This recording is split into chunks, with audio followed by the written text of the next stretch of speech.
Okay. If everybody's ready, then we're gonna get going. So, when we last left off, what was happening? Oh yes. The party having gotten through, well, a whole bunch of things, traveling through the verdant expanse on their way to Roland's hometown of Karnath along the coast, had met a familiar drow. They had turned into spiders. Some of the spiders were eaten. Stuff happened. But finding their way into Karnath, they found that Roland's family and everybody was acting a little odd, maybe a little bit more jovial than usual.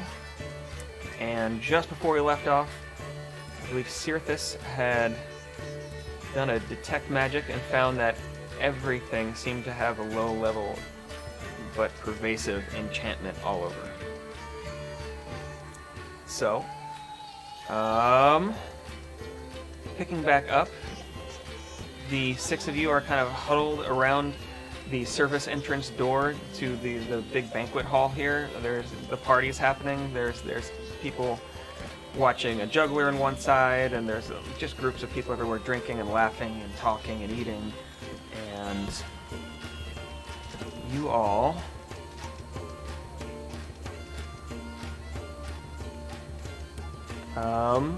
have just figured out that there seems to be, like I said, some type of low-level enchantment everywhere. So, yeah, what would you like to do?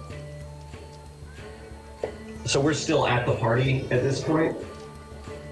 Yeah, Roland's parents just kind of left you, told you to not worry, and that if you have any questions to ask Kaylin, who is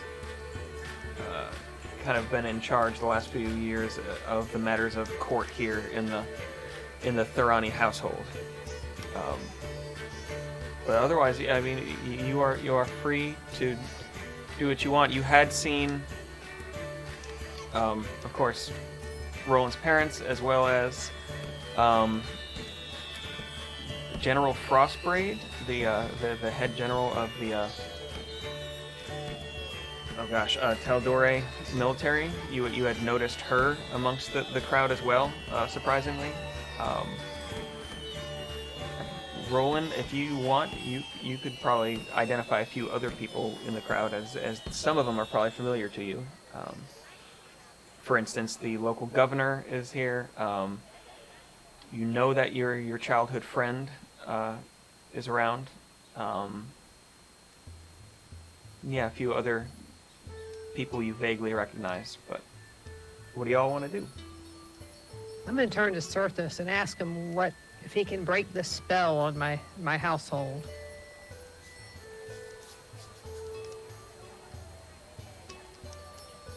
What do you say, Cirthus? Can you break the spell?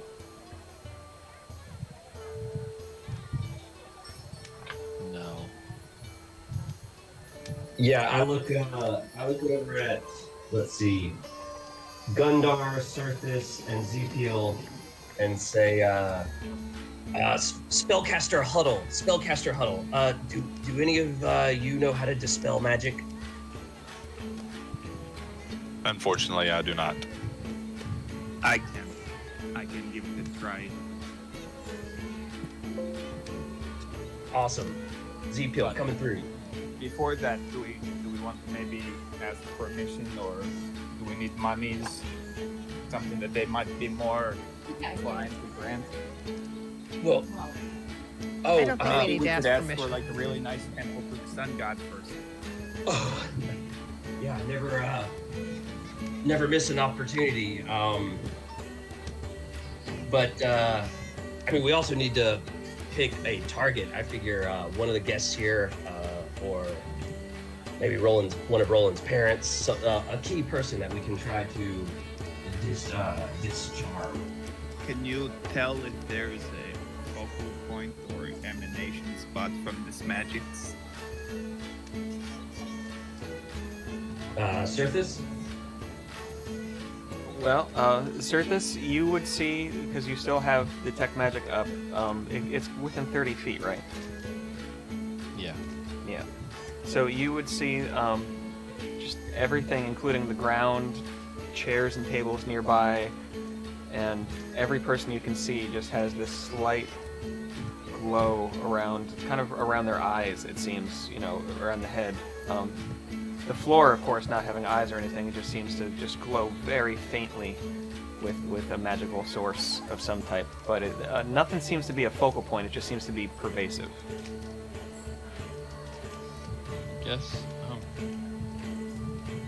Guess I'm gonna use detect thoughts and kind of feel out the area and see if like the amount of minds that I can detect that kind of matches what I'm seeing. Okay. Go for it. Yep, that's what I'm doing. Just scanning around for Okay. trying to count. Yeah, it seems to, like, within about the area around you that you can see the magic on people. There might be a dozen or so individuals, and counting, you count the same number of minds that you can see people near you as you detect them. So nothing seems off in like mind weirdness or anything.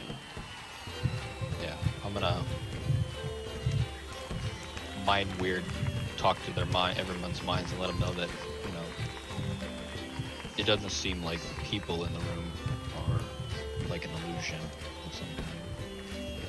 So, Yeah, and you see that the type of the magical school that's around here, it seems to be enchantment. oh yeah, I did relay that last time. Yeah. I read in a book once that there was a spiked punch bowl, and it made everybody feel strange. Is that perhaps the case? So maybe we should try some of that punch. Or maybe not, because if it is true, then you are going to be enchanted as well. Leave the punch alone. Alright. So as far as y'all can tell, there's nobody in the corner, just kind of like wiggling their fingers at everybody. I mean, make a perception check. No, I thought that's what Surface was doing, and I was just Oh, confirming. he was just doing a detect magic, and you can see like the spell that seems to be over everything. Okay. And it does seem to be the same spell. Alright, I'll do you said perception? Yeah, just because you're just seeing if anybody's trying to cast around. 15? Yeah. 15. Okay. Looking around, you see. I mean, there must be 200 people in here. It's a happening party. You don't see anybody acting strange. Looking around, there's a couple people who look slightly awkward, but they're not like But wiggling they their came with fingers. me. What's that? But they came with me. Exactly. You do notice that the general, who you've never seen before, but you notice a middle-aged dwarf woman in partial plate mail, kind of formal plate mail, with her hair brought back into a red and white braid that spills down behind her. She just looks very awkward, like she doesn't know what to do. But that's Yeah. yeah. I want to walk over and I say, I'm gonna go talk to General Frostbrand over there. Go catch up, maybe see how she's feeling. Wink, wink. Every time I go someplace with you, there seems to be some disaster that I have missed out on. Oh, this is just an acquaintance of ours. Like the drow that was made of spiders.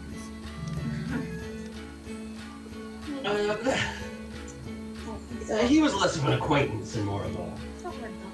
So anyway, I'm gonna go talk to General Frostbrand.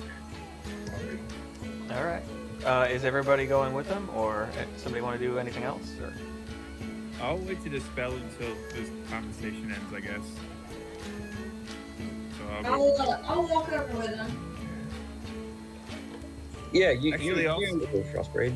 I'll stay with Roland and just see how he's feeling about all this. Okay. All right. So anybody going over to General Frostbraid as you walk through, and that's going to be Chomp and Crom, at least. Walking through the two of you through the crowd. She's not too far away, maybe about 40 feet off, kind of near the middle of the room. Seems to be standing alone at the moment, just kind of looking at like a cheese plate and occasionally eating a cube. And as you walk up, her eyes kind of brighten a little bit. Her eyebrows go up, and she says, yes, it is good to see you.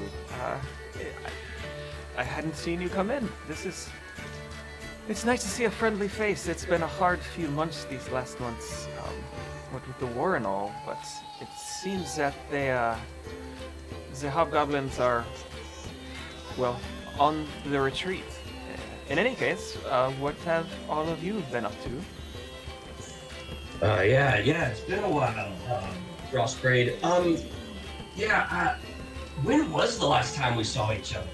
How long has it been? Where was that? Well, that was, I believe, in, oh gosh, now I can't remember. Give me 1 second. She's a doppelganger, get her! Sorry. Crom, your sword! That was at the Emerald Outpost. I believe you informed me that somebody was impersonating me. Which turned out to be fortuitous. I returned to Iman and was not able to capture them. They apparently had eyes and ears and were able to disappear. However, it was good that I returned because the city was soon under siege. In any case, I am grateful for your assistance. Cool, alright, I think we can trust her. How do you find yourself at this party? Are you friends with the hosts? Oh, the House Thorani, hardly. We have a large cohort of the Taldori military traveling through the verdant expanse here, kind of trailing after a large army of the Iron Authority. They gave up their siege suddenly, and have been retreating ever since. It's been several weeks as we've been trailing after them, occasionally engaging, but they're always retreating south, always south, towards their home, I suppose.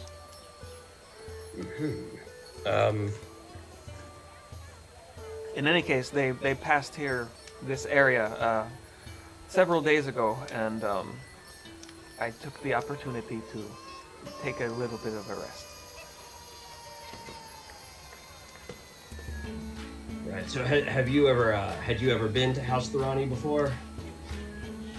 Oh no, I've never been to Karnath, actually. A nice little town. Me neither. Yeah, me neither. This place is pretty amazing.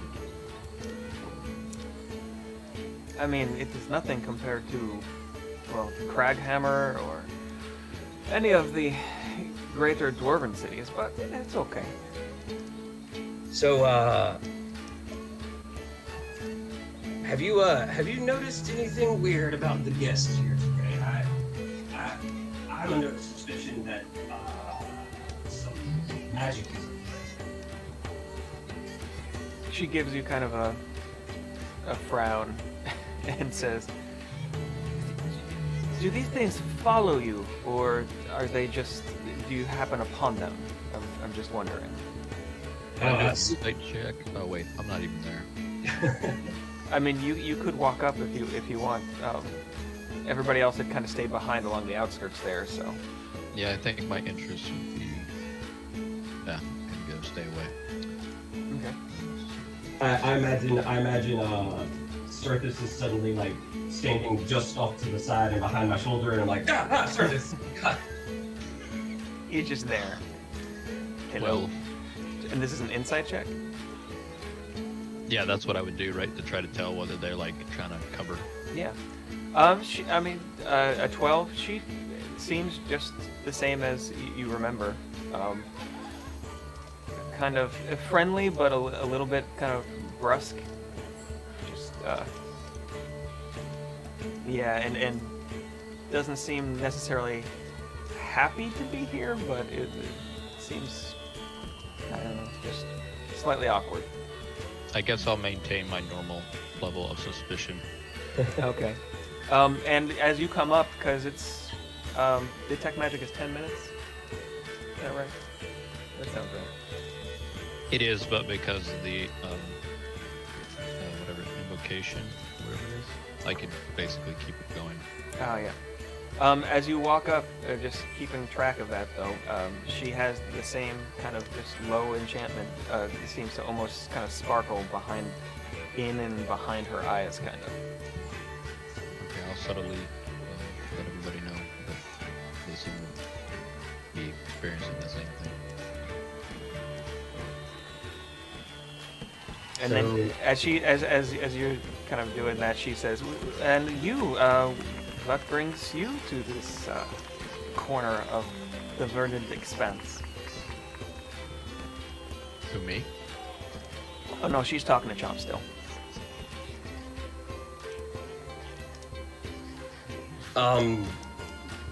This is the home of one of our companions, Roland.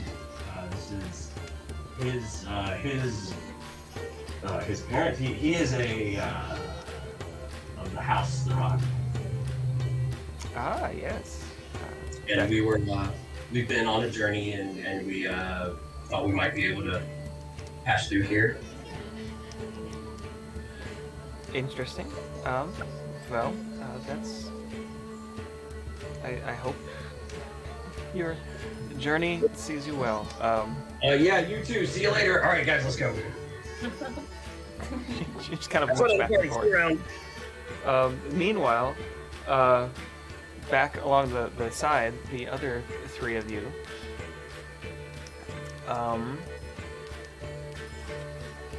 Roland, could you make a perception check for me?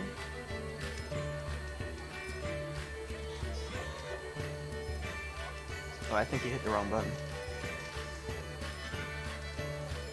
Yeah, I'm sure y'all all want to watch me. Okay, it's a 17. 17. Okay. As you're kind of standing there with Zippel on one side and Gundar on the other, just kind of watching the crowds around you, you catch sight of a familiar face. Kind of this dark olive skin, black hair brought back into a single kind of loose ponytail that just kind of spills down her back. It's your childhood friend, actually, Kaylin. And she seems to be picking her way through the crowd towards you. She kind of catches your eye when she sees you see her. And after a moment, she comes up and says, "Roland, it is so good to see you."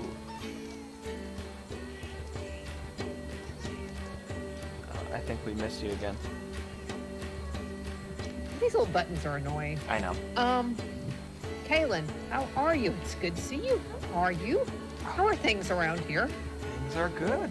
It's been, well, an interesting last few years, but, you know, did your father tell you? I've been running the household. He told me that. In between guests. Kaylin, what's going on? Going on? Well, we're having a party. It's wonderful, isn't it? Don't play dumb. I mean, I don't know what you mean. right. At this point, I'm gonna turn to Ziplo, and I'm gonna say, no, I'm gonna turn to. Is Sorthus back yet? Not quite yet. All right. I'm gonna say, Kaylin, where's Mutarik? Oh, I'm sure he's around here somewhere. He's been getting really into cooking lately. He may be in the kitchens. With Cook. Well, yes, I mean, Cook never leaves. I imagine by this point the whites of my eyes are beginning to show, because I am so freaked out. Yeah, everything. In your perspective, everything is a little bit just like askew. Yeah. So I'm just going to. I don't know what I'm going to do. Okay. Obviously, she's enchanted too. Well, and around no, this time, yeah. the other three kind of are returning, come up to the group from talking to Frostbraid. Okay, so I'm going to do like any polite person. I'm going to say, Kaylin, these are my friends, and I'm going to introduce everybody. And I'm going to hope Sorthus will see if she has a magic aura about her. Okay. As you introduce her to everyone, she said, it is a pleasure to meet you all. Sorthus coming up, you see that she also has this kind of odd enchantment or whatever it is. Ezekiel, can you try to dispel magic on her?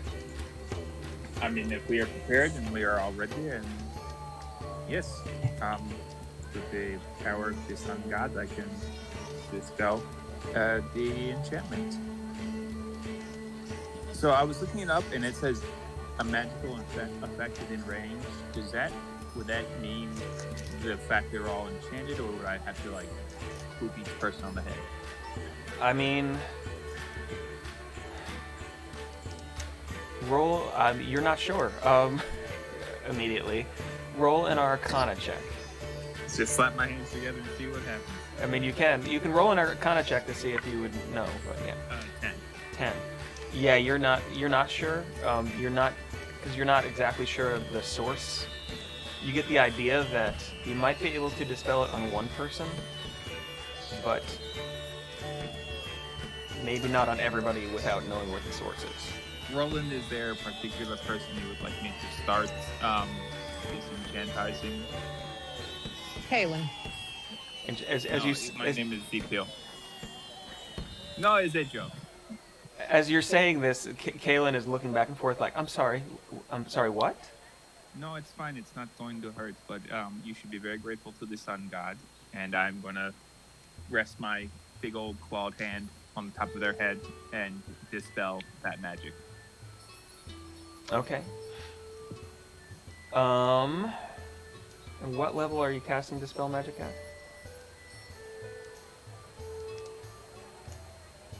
It is a 3rd level spell, and if need be... Alright, because I don't know what level the spell is, but if it's a 3rd level or lower, it goes away. And if it's higher, I have to make an ability check. Yeah, that's why I was asking. So, but you can also cast at higher levels to try to not have. Suggest that maybe I should cast it at a higher level. I'm just telling you. That's why I was just clarifying to make sure. I'll do it at a 4th level. Okay. Just to be, maybe I get somebody else. That's fine. Okay.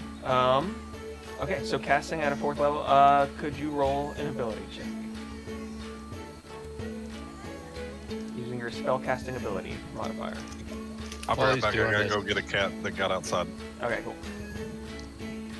While he's doing this, I am paying particular attention, just trying to scan the room, see reactions and whatnot. Alright, so I got a 24. You got a 24. Is Okay. it, I rolled 19 plus my spellcasting is plus 5, so that's 24, right? Yeah, it's 24. Okay. And Cirthus, while you're keeping an eye out, could you roll a perception check? So with that casting, as you as the power leaves you and goes into Kaylin, you see her eyes widen for a second. Surface, you see the enchantment kind of fade away, and she says, "What the fuck?" Don't. Well, first of all, don't use language like that. That's not very nice. I rolled a 13, but I like use my little mind weirdness. Sorry, but try to subtly tell them to calm down. Don't overreact. Something strange is going on. Okay. She composes herself fairly quickly, and just, all right. Could somebody please tell me what's happening? You have been saved by the sun god. Sorry. That's all right. Saved by the sun god. That's great. But what was I saved from, Roland? Kaylin, look around. Nothing is right here. You are not right. Well, My parents are not right. Yeah, none of it. You are right now, but there is a spell all over this whole place. Somebody has got everyone in here in spell, and they're making them happy. This is not right. No, They made you happy. I have to admit that was strange. Not that I don't like being happy, but I'd rather not be forced. You are not happy, Kaylin. Well, I mean, I from time to time. In any case, we should find Mutara. I guess he's in the kitchen cooking. Possibly. Shall we see? Yes. All right, follow me. She kind of gestures for you all to follow her. She goes back through that same door that you had gone through a couple times now into the servants' kind of area. Do y'all want to follow her? Oh, yes. Yep. I'm right behind her. Who are we going to meet? The cook? What? Roland, do you know this I'm cook? going there anyway. After All right, Okay. we're going to meet Mutarik and Cook. Mutarik is my father's household guard, head of my father's household guard. Apparently he likes cooking now. He can't cook to save his life. Do we want anybody to stay out here and just kind of keep an eye on the crowd? That might be a wise idea. Or We're gonna go see Mutarik. we might need to try to dispel on the target. Yeah.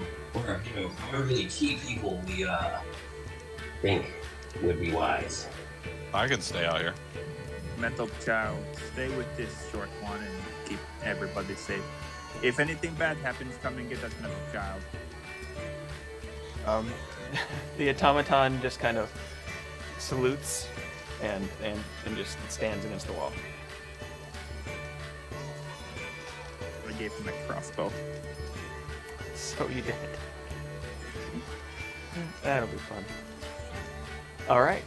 So following Kaylin through the door, you go back into that same kind of prep area where different servants are passing back and forth with platters of things, and it's a pretty good sized room with a few tables in it. Kaylin, still beckoning you, goes through a large set of swinging doors into a fairly brightly lit kitchen area, and following in, you see all kinds of pots bubbling away on fires, and there's a large clay oven along the back wall. There's people rushing around making things. There's a fairly loud older halfling woman who seems to be giving directions. She has just a spoon in her hand, and occasionally raps somebody on either the top of the head or when she can reach it. But more often on the hand or something like that, just giving direction.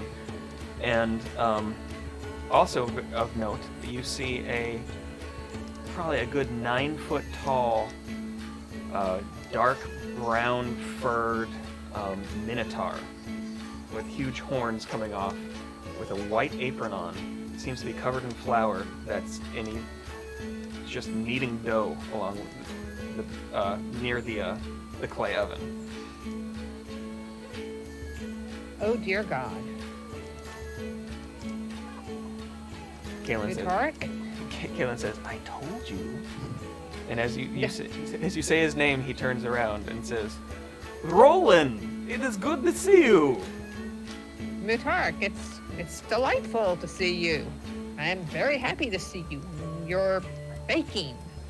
And he kind of claps his hands once, and the flour just kind of poofs into the air and says, "Yes, it is fun, yeah?" Mutark, what are your weapons? He looks around for a moment and points over to the corner, and you see that there's a great axe over there that's probably a good 5-foot shaft on it. Huge double-sided head. Says, "Oh, it's just over there." Okay. Any reason why you're not holding it instead of bread dough or pastry dough or whatever that? Oh, the theme, they have it. I was just taking a break back here. It is fine, I promise. And the rest of you see, as you get closer to this kind of hulking figure, this dark brown, almost black-furred minotaur with this slightly lighter brown hair that spills off and goes into 2 braids that are kind of hanging down in front. He's got scars all over both of his forearms on all sides, just small ones, it looks like, everywhere, as well as a couple scars across his chest and things like that. He's just wearing kind of a leather, kind of, oh gosh, like half pants or something like that, no shirt on. Very muscular.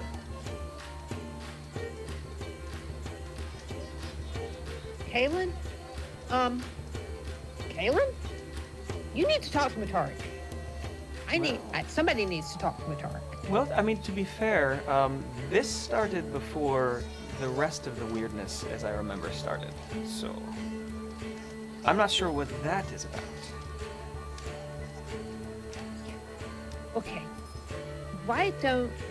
Is there some place, Kaylin? I'm sure there is. You know this place as well as I do. We need to talk. You, Mutark, my friends, and I all need to sit down in someplace quiet and talk. Not in the kitchen. All right, that's fair enough. And right at about this point,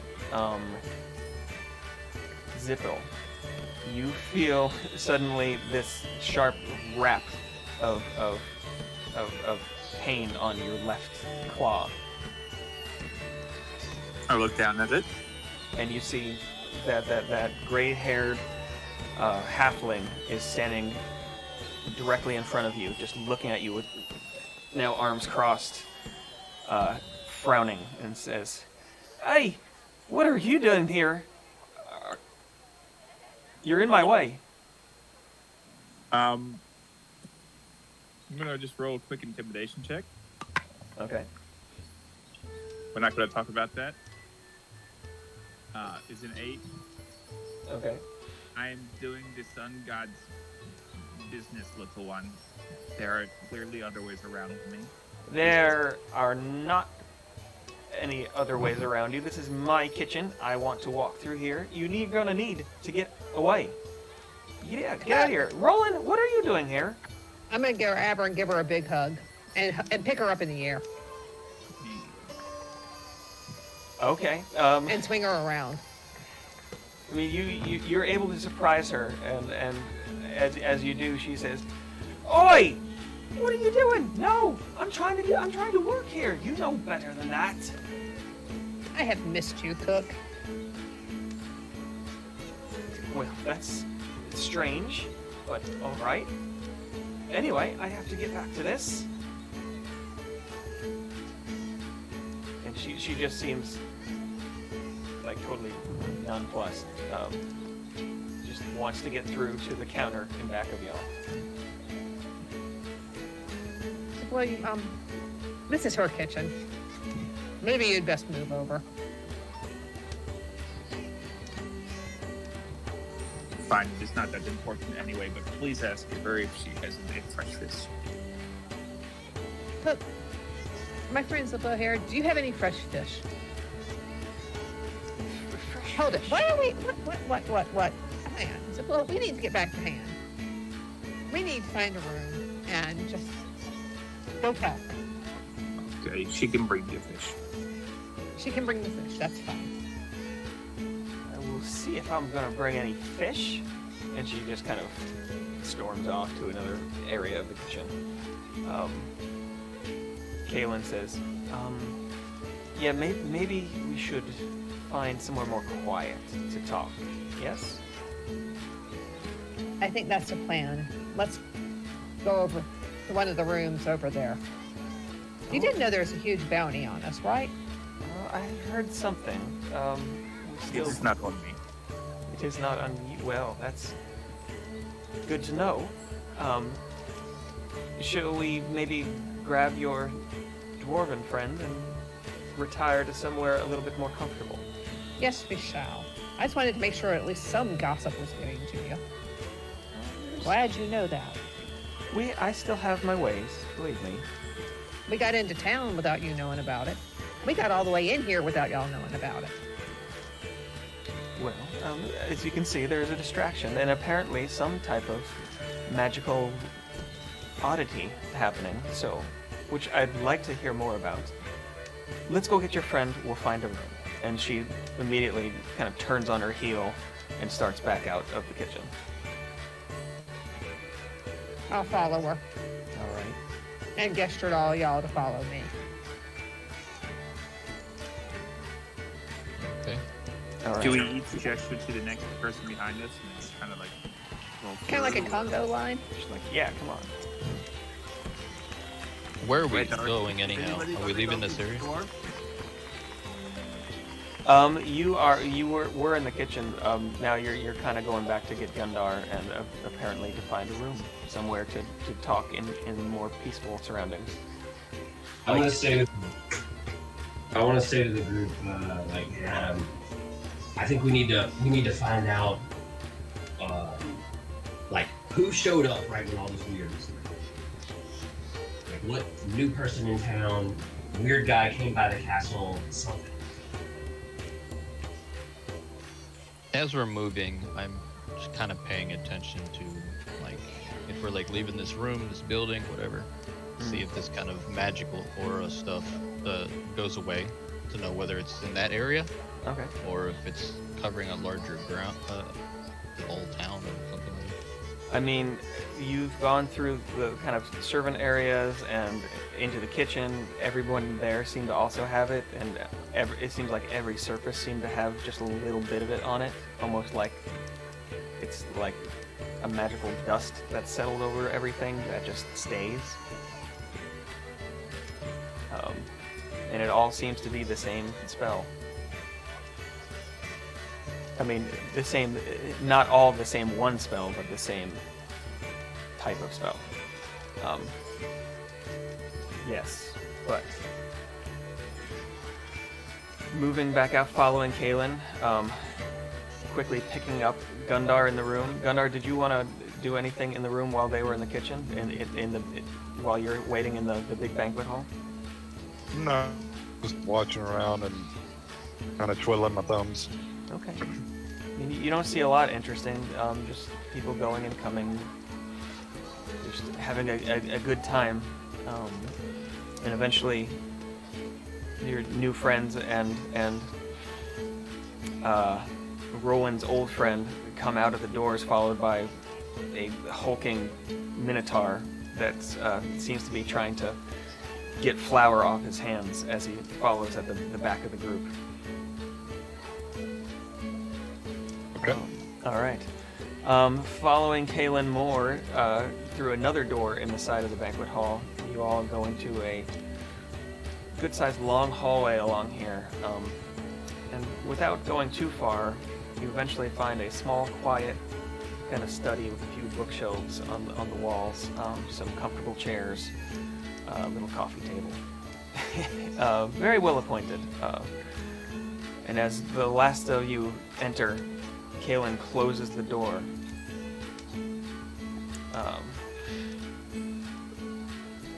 And says, okay, now, what is going on? You know, that would be a good question to be asking you.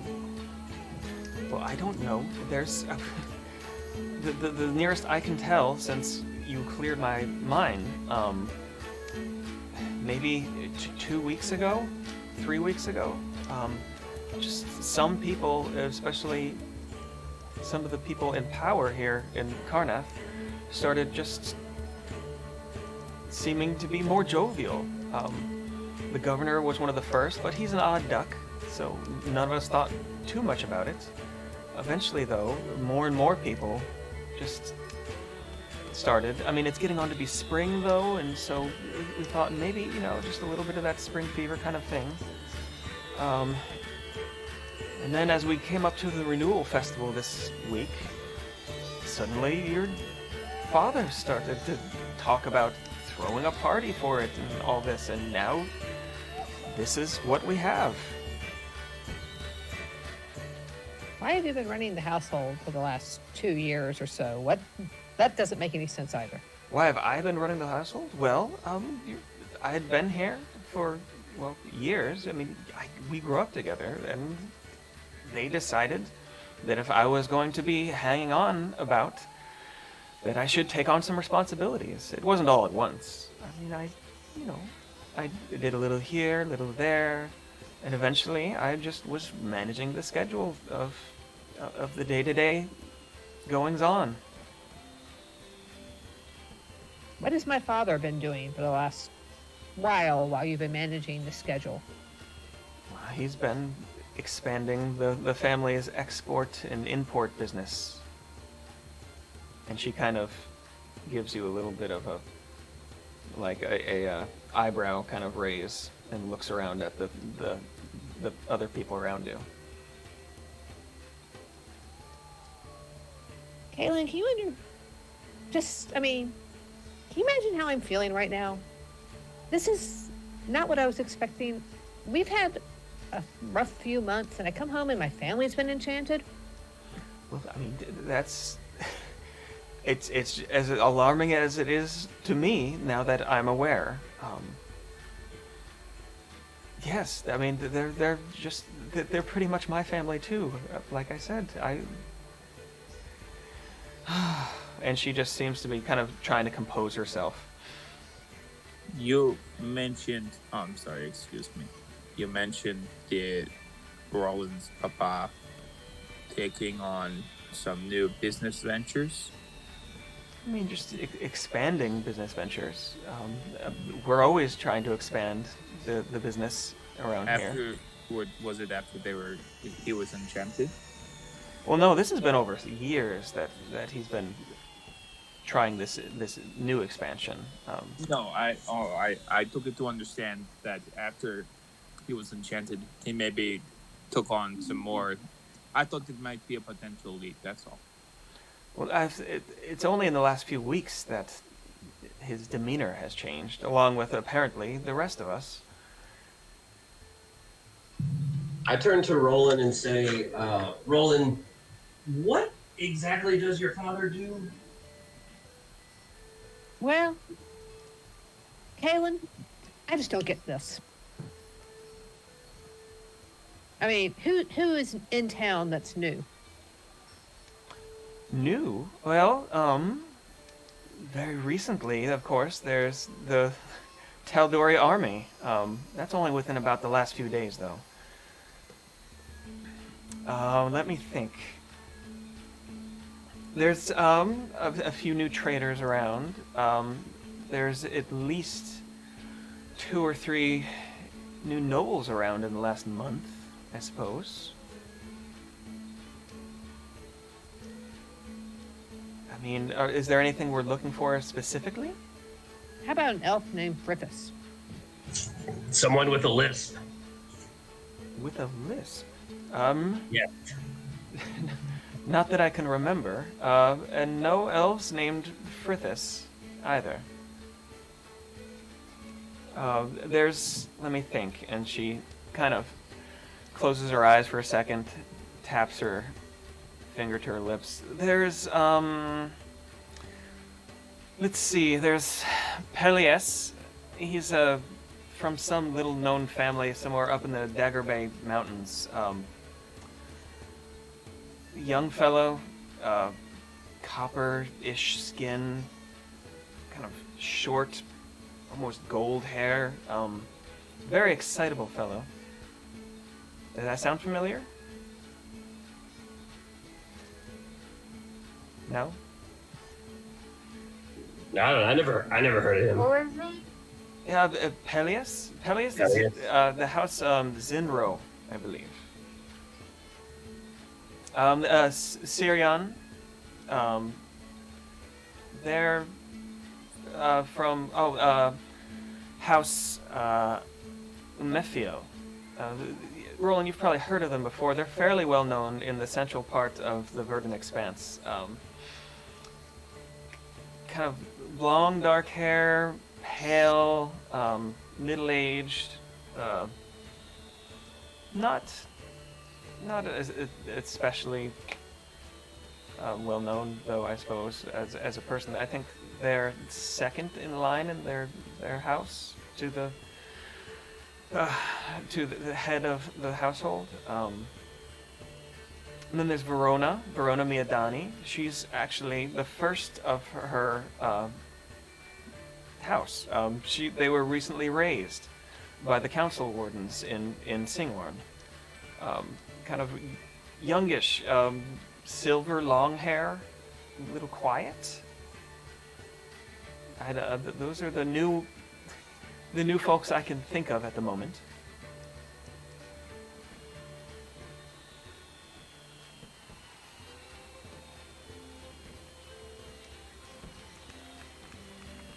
I mean, we can try to ask about town.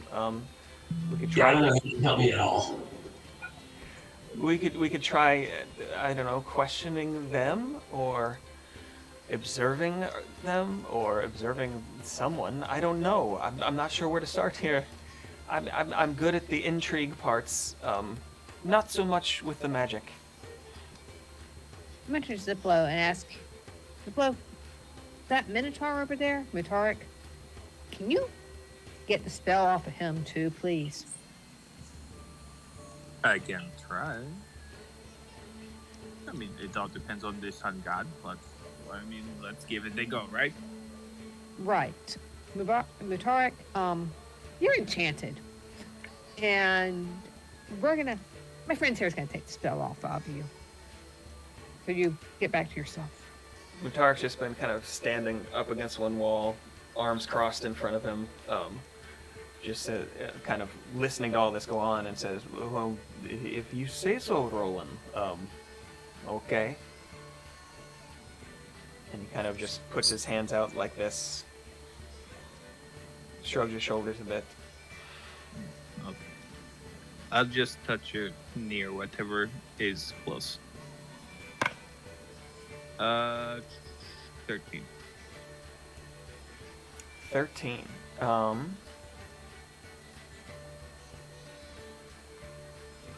the roll for this? All right, with a 13, you feel the energy from the sun god come out of you, and you even see it kind of pass this just slight brightness from your hand to the knee. But you don't see any change. And as this happens, he kind of just looks at you and says, "Was that it?"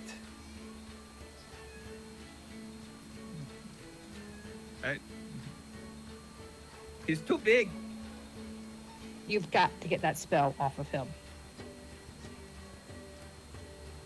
The sun god might be behind a cloud, but you gotta get the spell off of him. Can I try it again? You can try it again. You're burning a spell slot every time. Just so you know. Go ahead and roll. I'll just use a cantrip to make him listen to me. That'll be fine.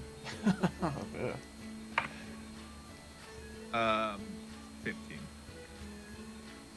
15. Okay.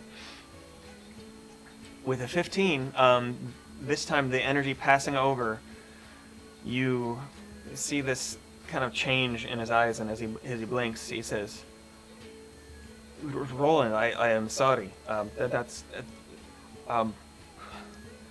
What is happening?" Oh, Matark, thank God you're back. I feel strange. My head it buzzes. Shake it off. All right. Kalen kind of butts in a little bit and says, "Well, that's all well and good, but what are we going to do about this? The rest of you, I mean, I'm guessing that you're traveling with Roland for some reason. You must be useful in some way, otherwise he would not have you around. Is there any way you can help?" I mean, I disenchanted you and the big guy, so I kind of feel like I'm already helping. That was a little rude of you. Well, yes, but there are several, maybe possibly 1,000 others that are under this. Can you help them? I mean, if you're so good at intrigue, maybe you figure out the most efficient way of doing it, so I don't have to go around popping everybody on the head. As you're saying this, Roland's gonna roll his eyes. you see, as Roland's rolling his eyes and you're saying this, you see kind of just a flash of her hand, and suddenly there is a dagger about this close, maybe half an inch from your throat, as she's just standing suddenly right in front of you and says, "Please don't disrespect."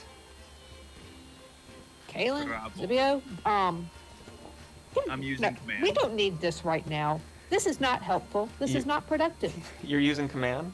Yes. Okay. Go ahead and what's the Wisdom. wisdom saving throw? What's the DC? 17. 17. All right.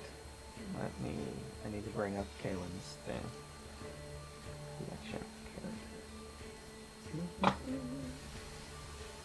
That is a natural 19 plus wisdom modifier. So yeah, as you say grovel, she just looks at you, knife still at your throat, and says, "No."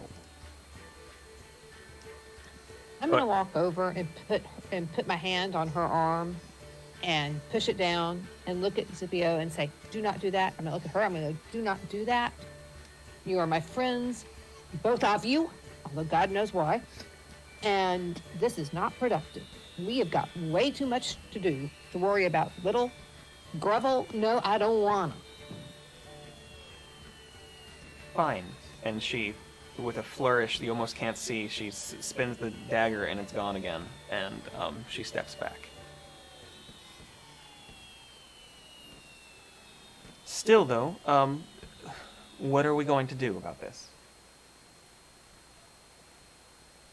How about, I mean, you had to notice there had to be somebody who came to town and suddenly it's become like the center of popularity. And how is this affecting our house? I mean, from what I can see, it hasn't been going on too long. I imagine if this keeps up, it may affect business. But no one seems to be especially popular. If it was going to be anybody, I would have to say Peleus. He's fairly, like I said, excitable, a gregarious kind of fella, but I guess we could talk to him. Like I said, he's new in town. Yep. Yeah. Where is he?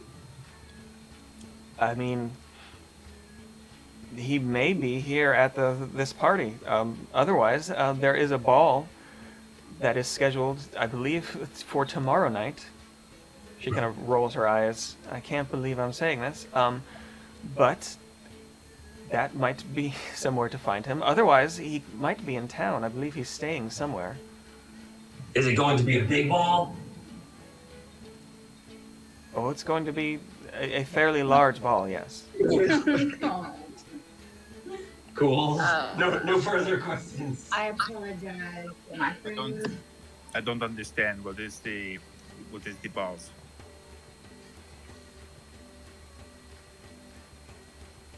I think we're interested in finding the biggest balls of them all. Well, What is the significance of the big balls? Well, they're always bouncing. The winner. we like big balls. Um, okay. Well, it sounds delightful, and I cannot wait to attend. I guess, but so I. But he'll definitely be there at the ball. Well, I mean, yes, everybody who's I mean, anybody is going to everybody be will be here. there, right? Of course, of course. Is there some place I could look at a map of the area, the town It's and whatnot? in the Google Drive. Crom, what kind of ridiculous things are you talking about? It is there is a map of Karnath in the Google Drive, which I think I resent to everybody this week. What is Okay, this Google that you speak of? Yes. Is it Um, related to the balls? Definitely. I'm sure. Okay. So let me discuss this with our magical people. Yeah. Is it possible that, whatever's causing this is coming from a certain object or something that can maybe tap into endless power? Because this is kind of an unusual spell, I would imagine. It But- covers quite a large area. Yeah, and what the best place for it would be kind of like a central location. So comparing it to a map. So I guess I would maybe an Arcana check or a history check to see if I know of an object like that or a spell that would work like that or anything. Yeah. Sure. Go ahead and roll an Arcana check. It might also be worth investigating if we could do another detect magic kind of device thing to go outside and see if any of the common people have been enchanted. I'm keeping that going all the time, and I'm trying to see what areas might have influence or are influenced and not. But yeah, may I assist and jump on that? Yeah, just discussing between the two of you. You can either both roll, or Chomp could roll at advantage. Chomp. Well, I got a 23 on my first roll. Go ahead. What's on a 15? So yeah, 23 Arcana.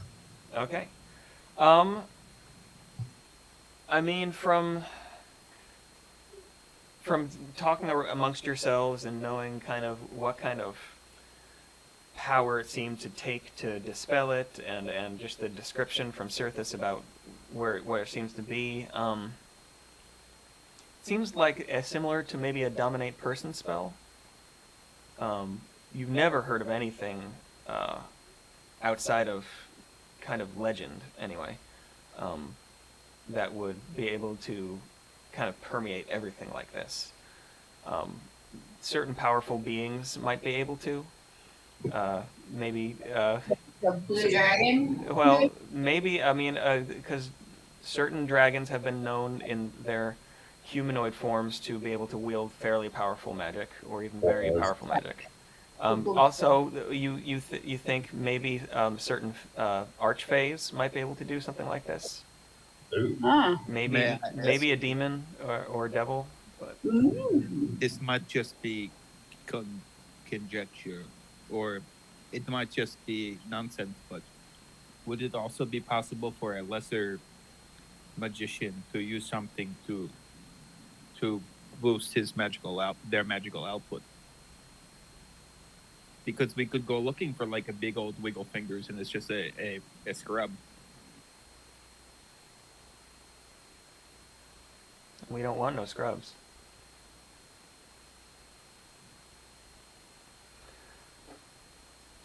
Oh, 90s references. It's really hard to unmute to laugh, but I laughed. Looking back and forth as you're discussing this, Kaylin is just kind of visibly frustrated, and eventually says, "Well, it sounds like we have a few options. Which one do we want to go with? We could try to go and seek out some of these newer people in town, especially the nobles that seem to wield some kind of influence, or yeah, I don't know. Like I said, I'm not especially keeping up with your magical discussion here. So, Can I circle back to?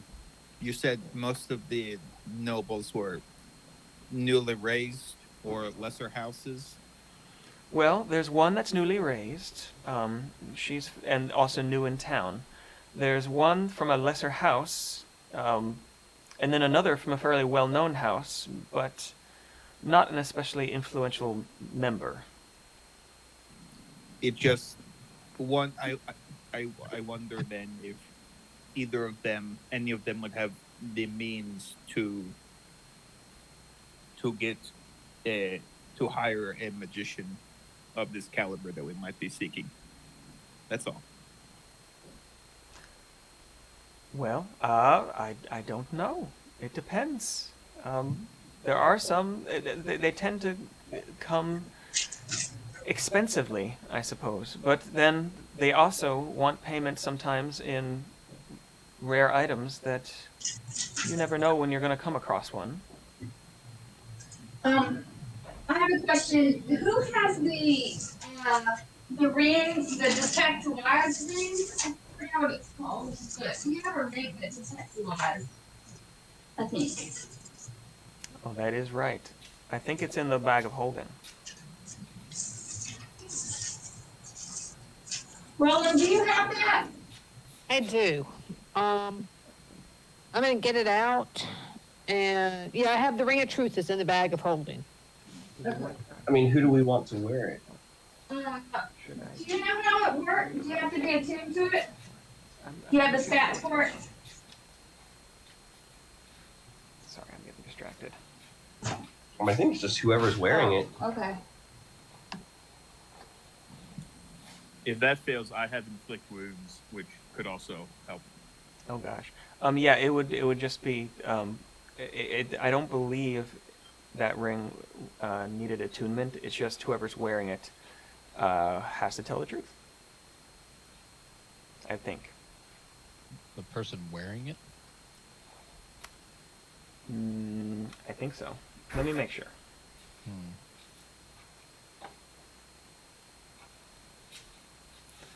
Um,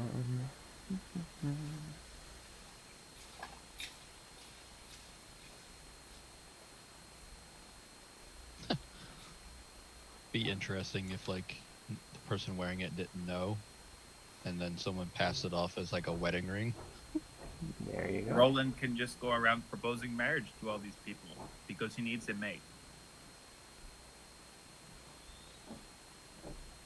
Yeah, but I don't want a mate right now. Tomorrow is never promised, Roland. And I got enough going on. I'm just gonna look at him and just. And that, That's the annoying one that I rescued. She's my best friend. and as you're saying this, Kaylin actually goes, "Mate, oh, Roland." Kaylin? Also, if y'all have some good yes or no questions, I can talk to Ayun and ask, but it's gotta be yes or no, so they're gonna be pretty specific.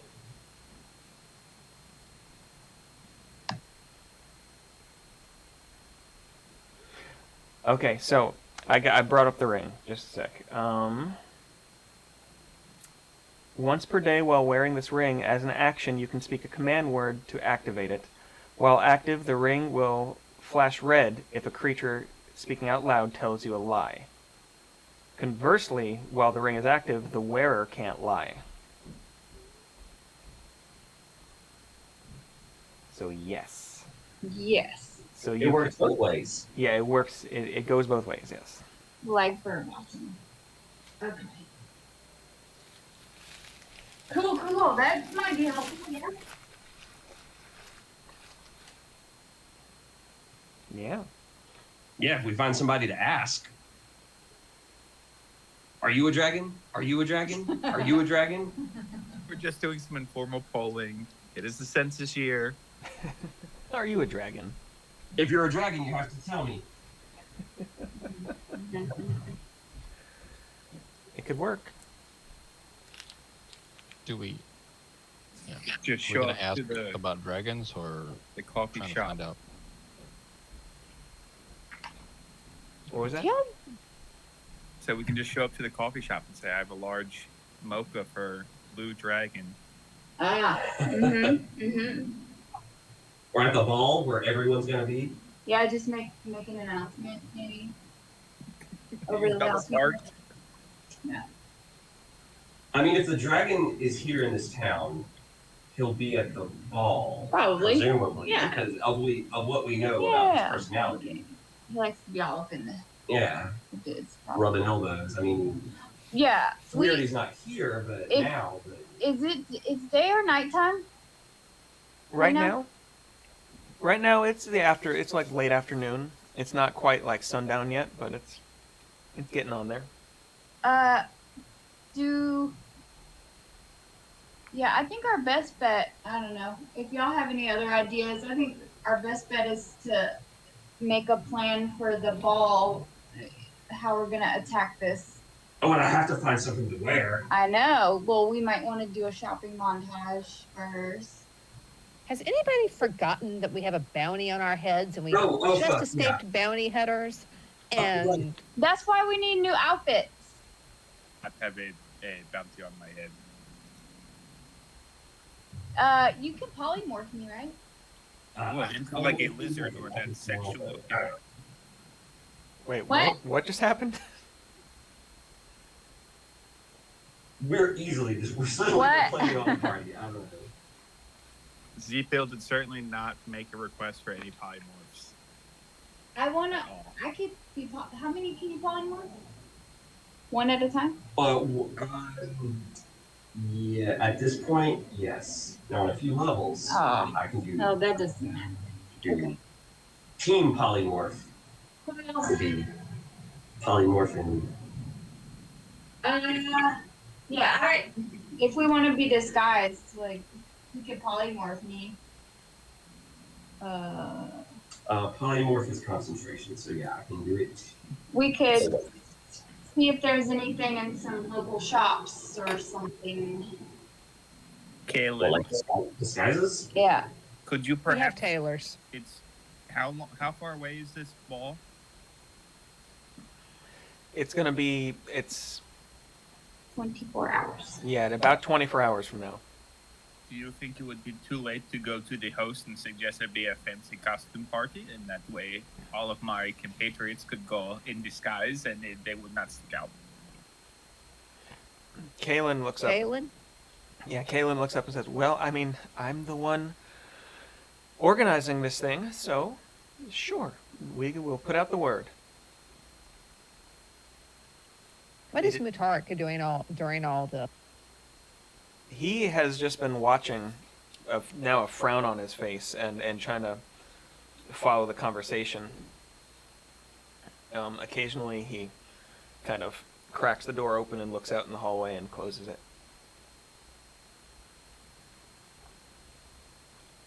You know, security stuff. It's got a fancy earpiece. Yes, Just a little fairy that comes and tells them things. that would be handy. Anyway, so yes, we can have a costume ball. In the meantime, do we want to do anything else? Kaylin, we had a... Come here for a minute. Just you and I go in the corner and huddle. Okay. You kind of go over into a little corner of the study, away from everyone else, and you're whispering. I'm guessing. Mm-hmm. We have the best spy network on the coast. We are the House Thorani. You did not even know I was in town. I came through the main gate. I got all the way into the palace before you power on the fact that I was here. How can you... I mean, you're too busy planning balls and costume parties. Well, obviously, yes. This is a problem. Yes. My friends and I have gone through a lot. And I'm not having them getting slaughtered in our house. I agree. It's been it's been hard. Um, well, I mean, just this realization in the last few minutes that I wasn't in control of my own mind has been hard. And she is now, her voice is starting to raise, and she seems kind of angry at you. I'm sorry that we have been slipping, but as you can see, there is a large problem. No kidding, Kaylin. Do not take that tone. I have known you way too long. I want to know how my father did not know that we were not here, that we were here. I will have to send word out to some of our scouts and see what is happening. Oh, they're all on happy dust, too. Well, any of that are in town, we might want to assume they are. Great. Kaylin, we have... I am flabbergasted at how this has happened. Didn't anyone have safeguards for thinking that y'all might get magically enchanted and start throwing parties? I mean, there are some safeguards against enchantment in any case. However, it's not something that we run into a lot, even in our circles. True. Have we made any enemies since I've been gone, besides the ones I've made? We have lots of enemies, although, Any new ones? I mean, possibly, apparently, much of the larger organizations in our line of work have been suddenly dismantled over the last maybe 6 months. For example, in Iman, both organizations, as she's trying to keep her voice low now, she also looks over her shoulder at the rest of everybody as you're trying Yeah. to... both organizations have suddenly ceased to exist, maybe about 3-4 months ago in Amman. We don't know exactly what happened, but apparently there was an attempted coup, and yeah, a whole lot of people died. Okay. How about here? What's going on here? Well, here, I mean, let's be honest, we own Karnath. I know we do. There's not many that could challenge us, even regionally. There's, of course, the Council of Wardens in Singorn. They're not exactly Yes. our enemies, but No. they're also a ways off. What about... Oh, Lord, Kaylin, I don't know what to think about all this. I'm a little disappointed in y'all. I go away, hell breaks loose. Well, your father wanted you to stay, and you decided to leave, so don't blame me. Fine. I had to leave, you know that. But we won't even go there now. Did you know that I've been fighting the chained oblivion? What have you been doing? Happy dust. Well, not for that long, but shut up. Yeah, you tell me.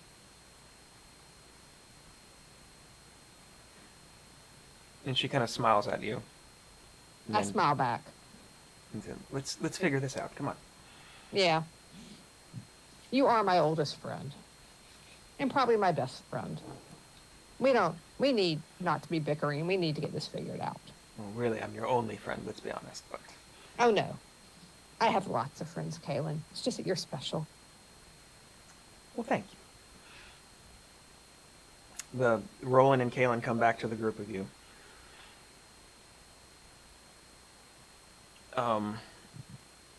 Mutara comes in at this point and or comes into the conversation and says, "Roland, what are we doing?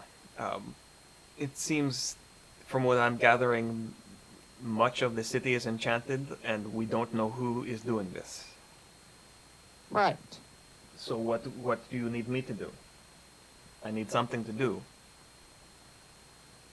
Well, lopping off a few heads has always felt good. I agree. Who shall we Um, start with? And he just kind of hefts the axe. Well, I don't know. It's so tempting. What's going on at the Brass Monkey? Have you been down there recently, Kaylin? I don't frequent it much anymore.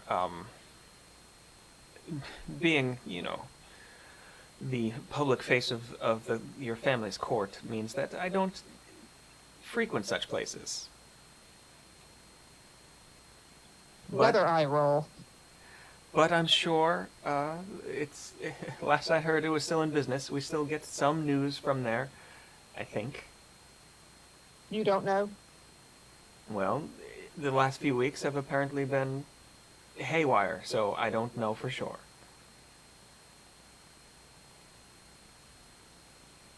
The Brass Monkey, I'm going to turn to my friends, my other friends besides Kaylin and Mutark. Okay. The Brass Monkey may be a good place to start. It's my old hangout, and Kaylin's, but we might need to make our way down there and see what we can find out. If anybody knows what's going on in the dark parts of the city, it's the Brass Monkey.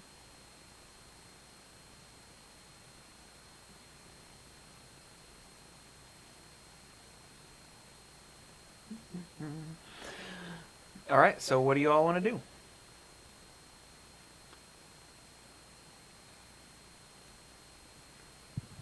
Get there. Good place to start as any. Yeah, the Brass Monkey. Sure. All right.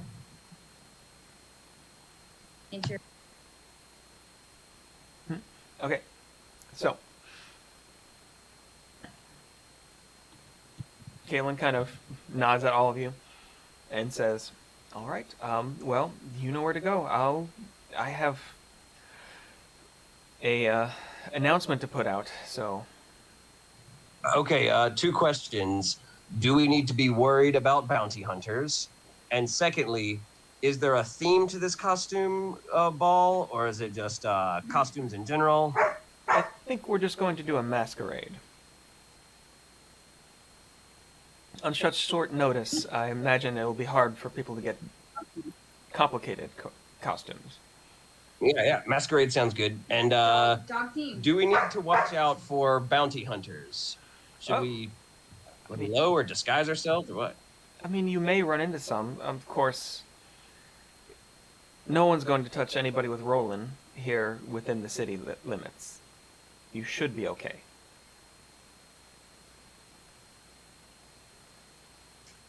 I would also, yeah, okay, that sounds good. And as far as being recognized but not attacked, I mean, we're not going to stay hidden forever. Eventually, somebody's going to find out that we're here. We'll be ready for them. Well, yes, I mean, that's always the case. Remain vigilant. That's how we were raised, right, Roland? Right. All right, well, carry on then, Mutarik, with me. And she and the Minotaur leave the room. All right. So, y'all want to go into the main part of town? Yeah, let's see this downtown. All right. Heading out. Trying to keep out of the way of the party that still seems to be going on. It is getting, the sun is starting to go down now. You're heading into evening. And heading along the bay back towards downtown, which is to your east. So the sun is going down behind you. You eventually come to the same crossroads that you first came into town near, and heading further into the actual kind of dense part of Karnath. There's slowly more houses and then larger buildings, and from the look of it, you can see that it's a town of about 10, 12,000 beings. And Roland kind of, because if we're going to the Brass Monkey, Roland leads you through. The streets seem to make almost no sense. Nothing's on a grid or anything. It's just kind of twisting and turning alleys everywhere. A nice, cheery-looking place, though, and in fact, everybody that you pass seems to be in just a celebratory mood. There's people already, even though it's only early evening, in several of the drinking establishments and inns that you go by. There's several just small parties, much like the one that the larger party that you had seen earlier. But yes, eventually you come up into the main kind of downtown dock area, which it smells like fish for sure here. A lot of smaller fishing boats are pulled up on some of the docks, as well as some good-sized ships, with many crates and barrels, some even being unloaded at this late hour. And eventually, you come up to a fairly good size, what almost looks like a barn or a boathouse that actually extends out on piers over the water. Roland, you know this to be the Brass Monkey. I'm gonna get a big smile on my face. This is probably the happiest y'all see me looking in a while. I'm gonna say the Brass Monkey and flourish my arm out and let y'all in. All right. Heading in, the sun now bright on the horizon, just about to finish going down.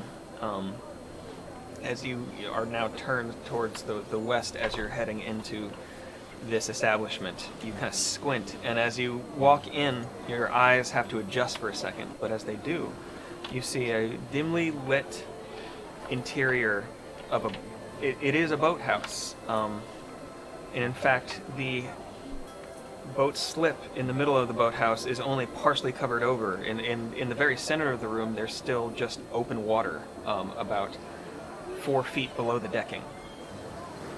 But all around it, on the planking, you see this kind of ramshackle collection of tables and chairs and people. A very rough-looking bar that looks like it was made of a couple crates with a plank put across them. Only one or two large, casks of ale behind there,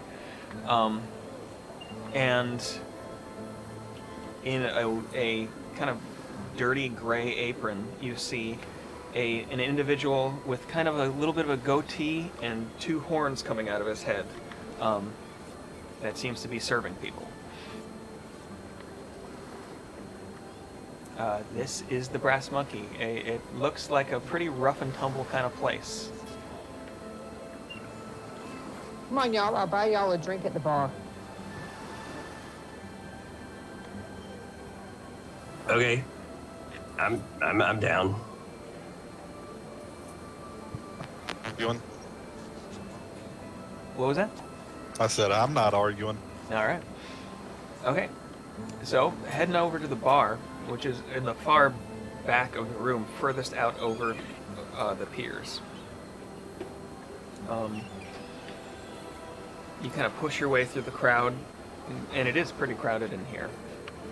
It's not a huge place, and there's probably 60, 70 people already in this little dive bar. But pushing up to the bar, Roland first.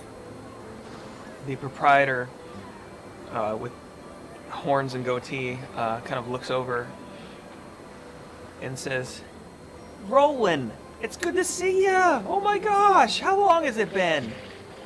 Too long. How are you? Good, good. These your friends? Yes, these are my friends. Friends, hello. I'm Zeb. I'm the proprietor of this establishment. Can y'all say hello back? Hello, Zeb. Hey, Zeb. And as you actually come up to the bar, you can kind of see behind it a little, and you see that this individual with the horns on their head also seems to have furry legs and almost like a goat's and hooves down at the bottom.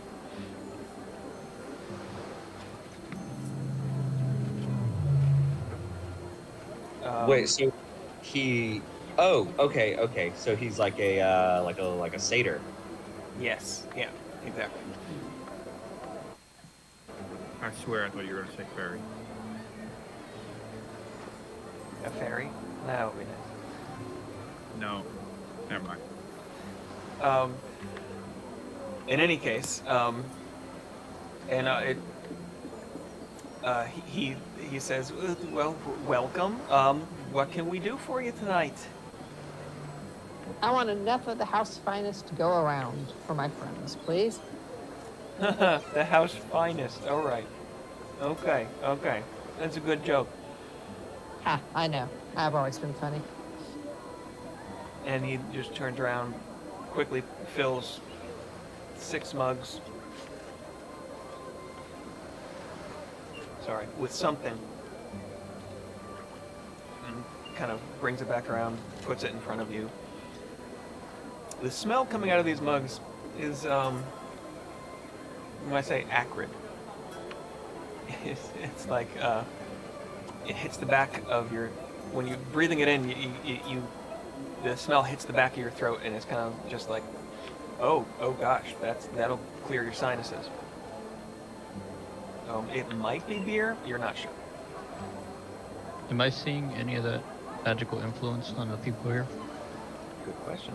Are you using that have you used that, what's it called, to keep it up the whole time? Yeah. Okay. Yeah. Okay. Yes, in fact, every little party on the street that you've passed and every person that you seem to have passed on the road coming here, and even all the surfaces here still seem to have that kind of background enchantment around everything. I let people know that everyone here is under the influence and not just alcohol. I think they've put MDMA in the wells. What does that stand for? MDMA stands for magical dilution making affection. Uh-huh. There you go. Magic delirium accelerant.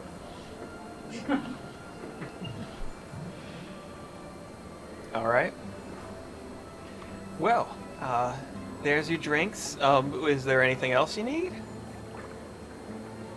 I'm gonna pick mine up and just down it. All right.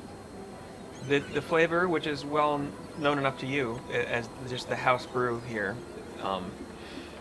is, how to say, it's like the most bitter IPA you've ever had on steroids. Just like over hopped and just it almost makes you want to cough as you're drinking it down. But it's also, as it goes down, very very alcoholic.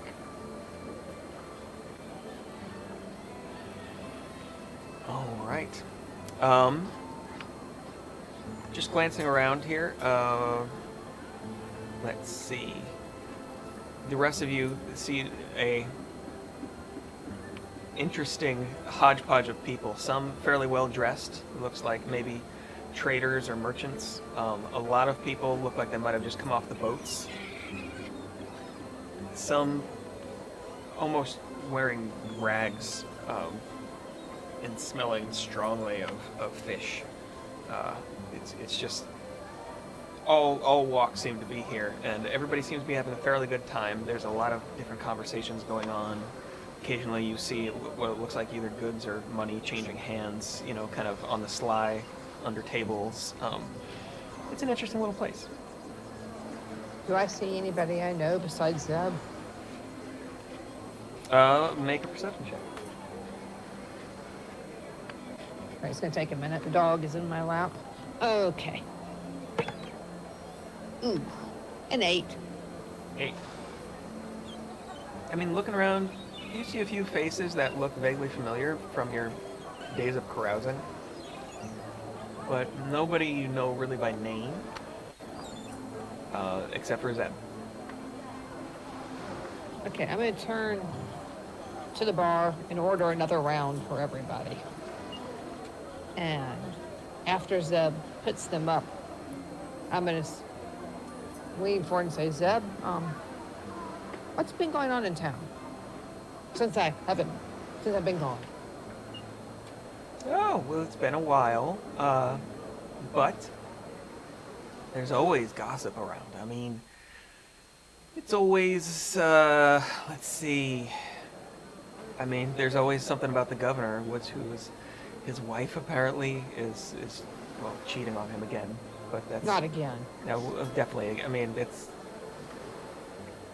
he's not the brightest, and you know, she wants to live her life. Who am I to judge? She does indeed. She does indeed, and she has a right to. In any case, there's always new faces around. There's a few new merchants we've seen lately. Nobody big, but you know, substantial anyway. And of course, there's a few of the usual, you know, nobles passing through. Those that are looking for some type of influence, and they might be here just to try to get on your father's good side. Yeah, tell me some more about them. Anybody you seen recently? Recently, I mean, well, specifically, there's one here right tonight. Let me see if I can find him. And as he kind of peers out over those of you at the bar, it takes him a moment, but he says, yes, over there, along the right side of the wall there. You can see he's got kind of this short, kind of blonde hair over there. He's nice looking fellow. You see him? And as he points, you do see him. Is there a mirror behind the bar or anything I can look in so that's not too conspicuous when we all turn around and stare? There is no mirror behind the bar. If you're gonna look in here, you're gonna have to do so on the sly. You could make I would say you could make a sleight of hand check. We'll call that just to see if you can peek without being seen. Okay. 26. Yeah.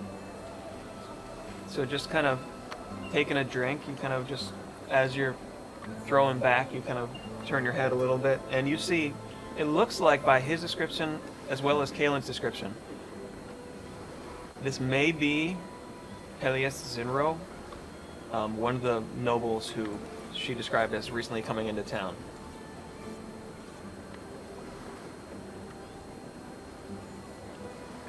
So, what do you think of him?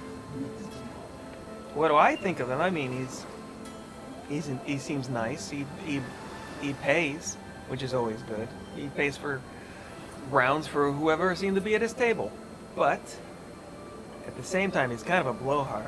If you get what I mean, he's always trying to talk himself up, bigger than his family really is. I've never heard of his family, honestly. Somewhere up by north of here in the mountains. I'm not even sure, but to be honest, he's kind of a douche. He looks it. And Zeb, I trust you and your perception of people and creatures very much. If you say he's a douche, he's a douche. Well, I think somebody should put that ring on and go chat it up.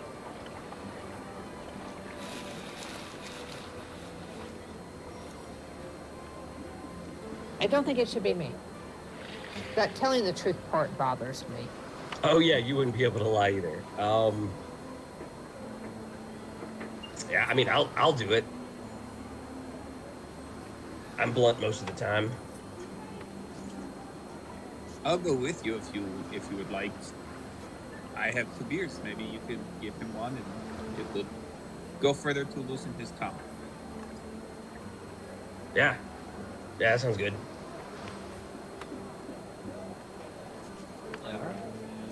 All right. So who's wearing it? I'll put it on.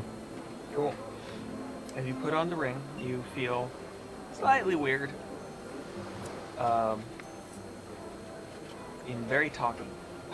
Oh God. All right. One second.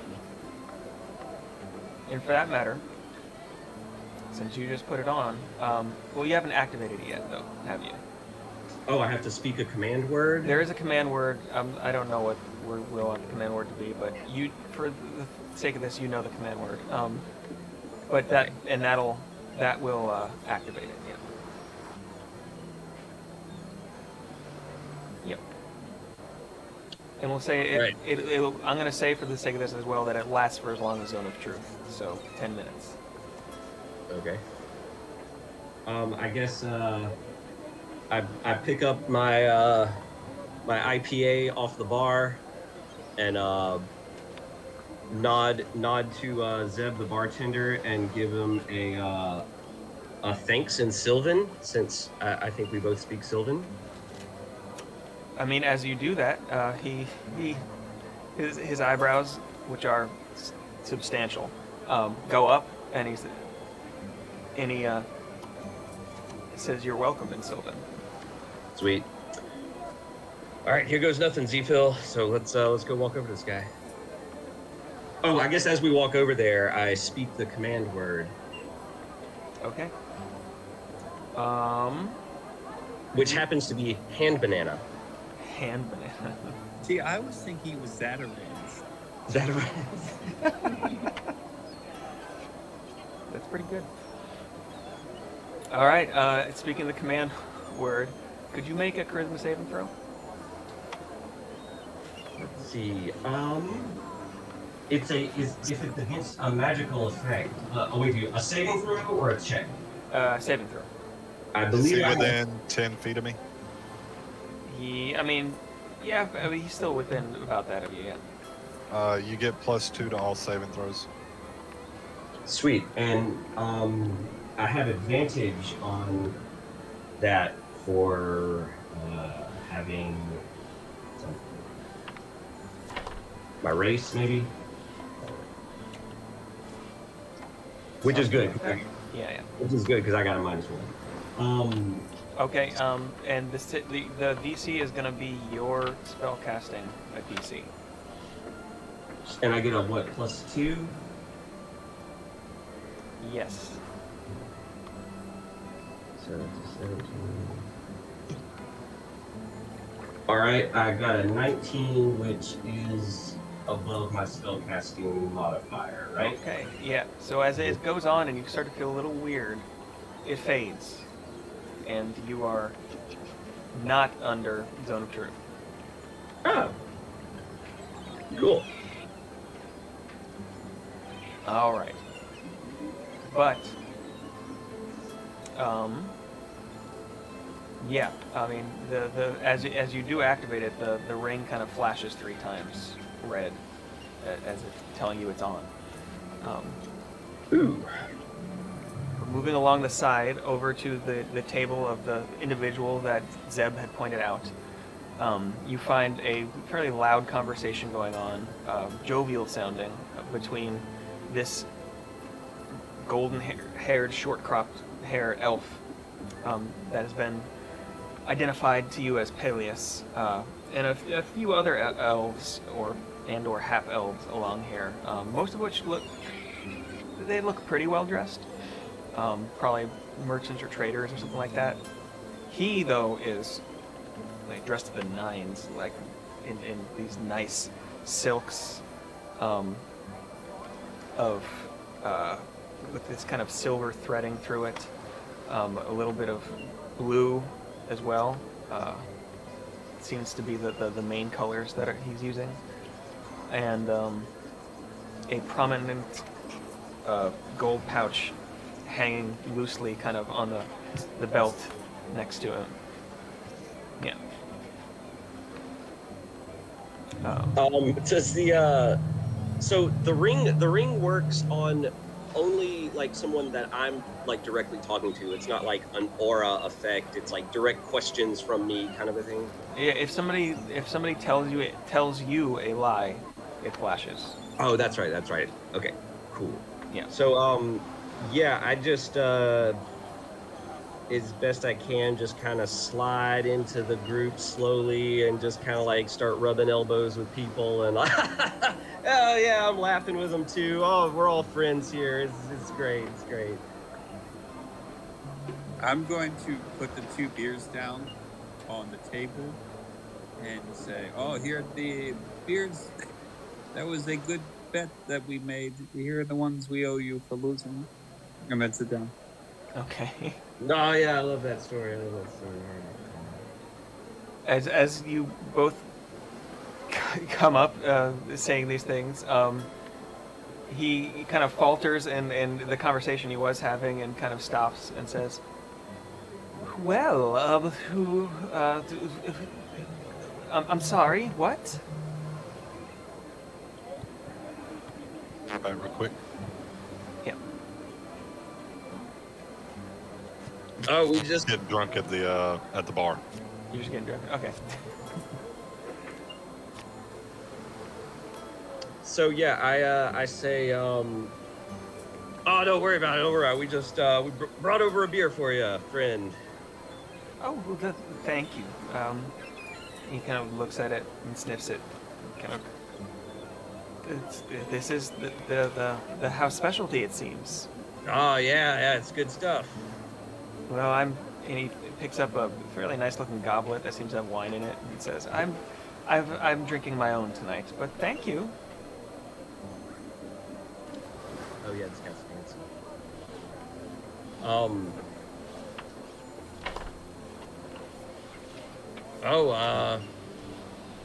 Is that some of your own special brew? No, I believe it's a local vineyard that makes this. It's fairly good. They're not nearly as good as the types we make up in the northern hills, of course, but what can you do? The Northern Hills. You're from the Northern Hills, huh? Yes, I have. Yes, my family is from the northern parts of Singhorn. Who are you? I'm sorry. We are. No, we're we're town. here visiting from out of town. With a friend of ours. I am.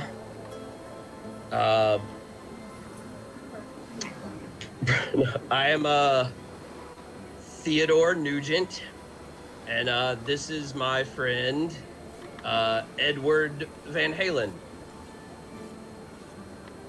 Of the Low Country Van Halens.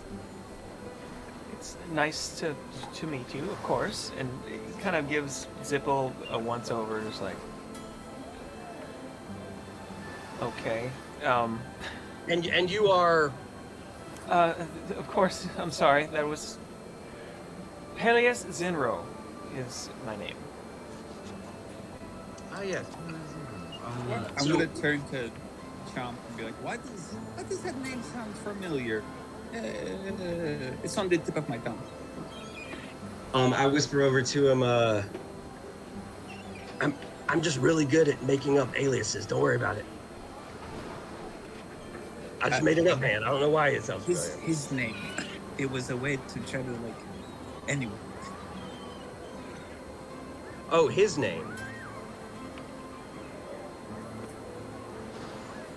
Yes. Anyway. Peleus, just watching the two of you go back and forth, is like, oh, okay. Well. Oh well, Peleus. So what brings you to Karnath? Oh, business. I'm trying to, of course, expand the influence of my family. You see, I'm next in line, and we're hoping to find possibly some partnerships here in Karnav. What And I take it that my ring has not indicated anything. Not yet, no. Okay. what business is your family in? Well, we have many different things that we do. He seems a little bit flustered as you say this. I mean, we of course have a local vineyard that we have invested in, and we there's much trade that goes, of course, through the north between us and Teldore, and so we make a good trade of it. As he's saying this, you do get some flashes on your ring. Has the trade suffered? I heard there had been a hobgoblin blockade around that neck of the woods. Well, I mean, it was bothersome for a while, but we, of course, were hardly bothered by it. And the ring flashes again. Uh-huh. My family, we actually we had to stop because we could not decide if it was safer to go over land or overseas. What did you guys do? Well, we are mainly trading on land. We don't have any of our own ships, you see. No flash on that.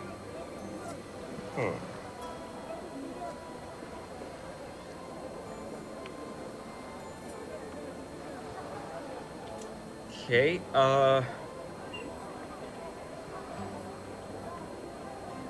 So you're looking to do business with the House Thorani? It would be nice, yes. They are, of course, the main draw here in Karna. Really, the only port south of Amman worth talking about. Right. So you do business with them from time to time? Well, I mean, from time to time. And the rain flashes again. You know, we're not here officially, my friend Nugent and myself, on family business, but I don't think either of us could turn down an opportunity to make a connection. Could we impose possibly for you to introduce us to them? I mean, of course. Will you be at the ball tomorrow? Yes. Well, then I suppose if I see you there, I could make an introduction.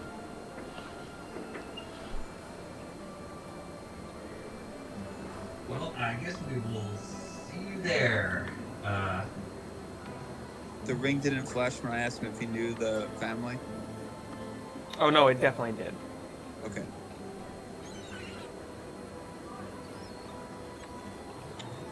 Well, that sounds great. I hope to see you tomorrow night. Edward, shall we rejoin our friends at the bar? Well, I don't know. I'm unless you have anything you want to say. I feel like he's not lisping, right? Who is it? The guy we're talking to hasn't spoken with a lisp or really given off any signs that he's. Well, I mean, I guess yeah, or he could be magic and just not the dragon. I mean, we can go back to the bar if you'd like. Yeah. Well, I hope to see you tomorrow then. Yes, of course. Looking just kind of confused, just kind of goes back to talking to the other people here. Do you have a card? Excuse me? Is a social card the thing that two people want to exchange? No, I'm afraid I don't have any on me. Oh, goodbye. Okay, wait. I got something. Before I go. Mm-hmm. Um.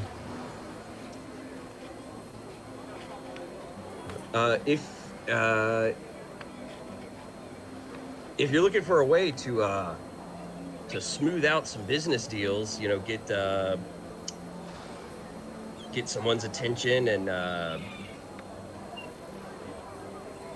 any business dealing, I always find that a little a little magic trick or something can help break the ice, such as I don't know what I'm gonna do, I don't but know what you're talking no, I'm going. See, so I'm trying to figure out if trying to get him to indicate if he does if he has any kind of casting abilities. So I show him. I'm gonna bust out a couple of my new features here, and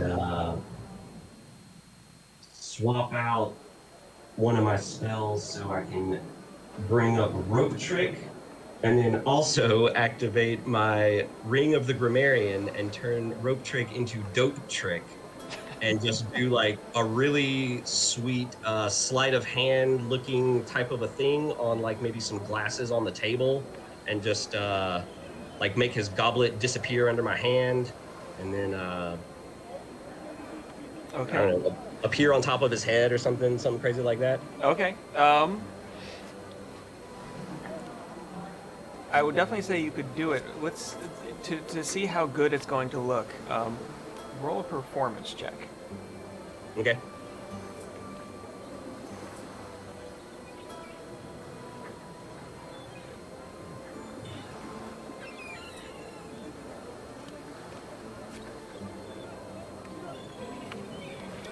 I'm not good. That is a whopping 6. 6. I mean, you're able to do it. I mean, definitely.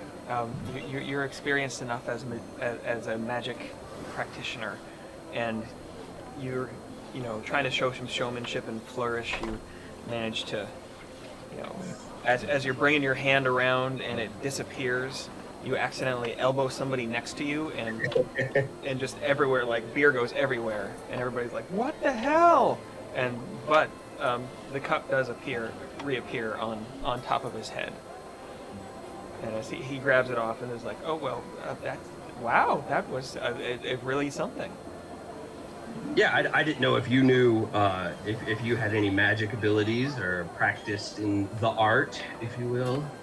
Well, I mean, theoretically I've had some historical instruction about it, but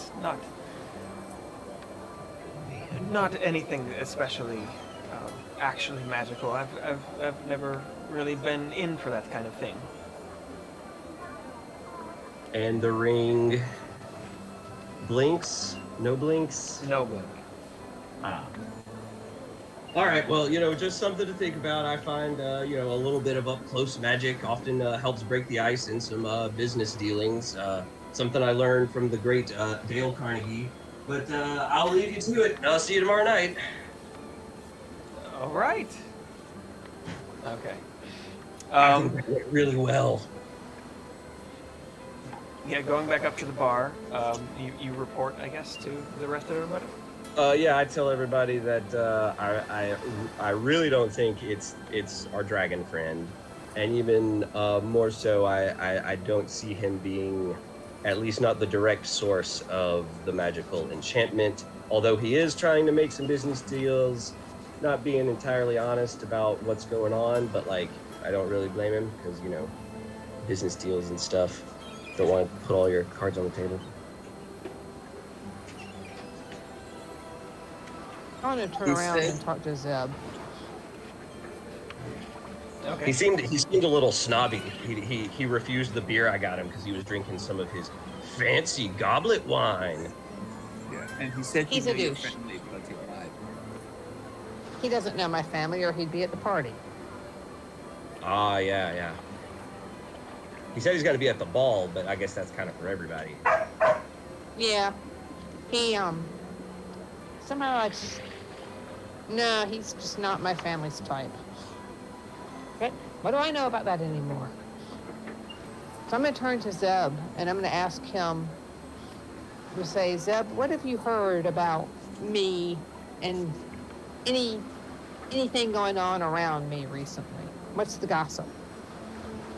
Well, he kind of looks around and says, I mean, there's, how to say this delicately, there's some people out to kill you. You're aware of this, right?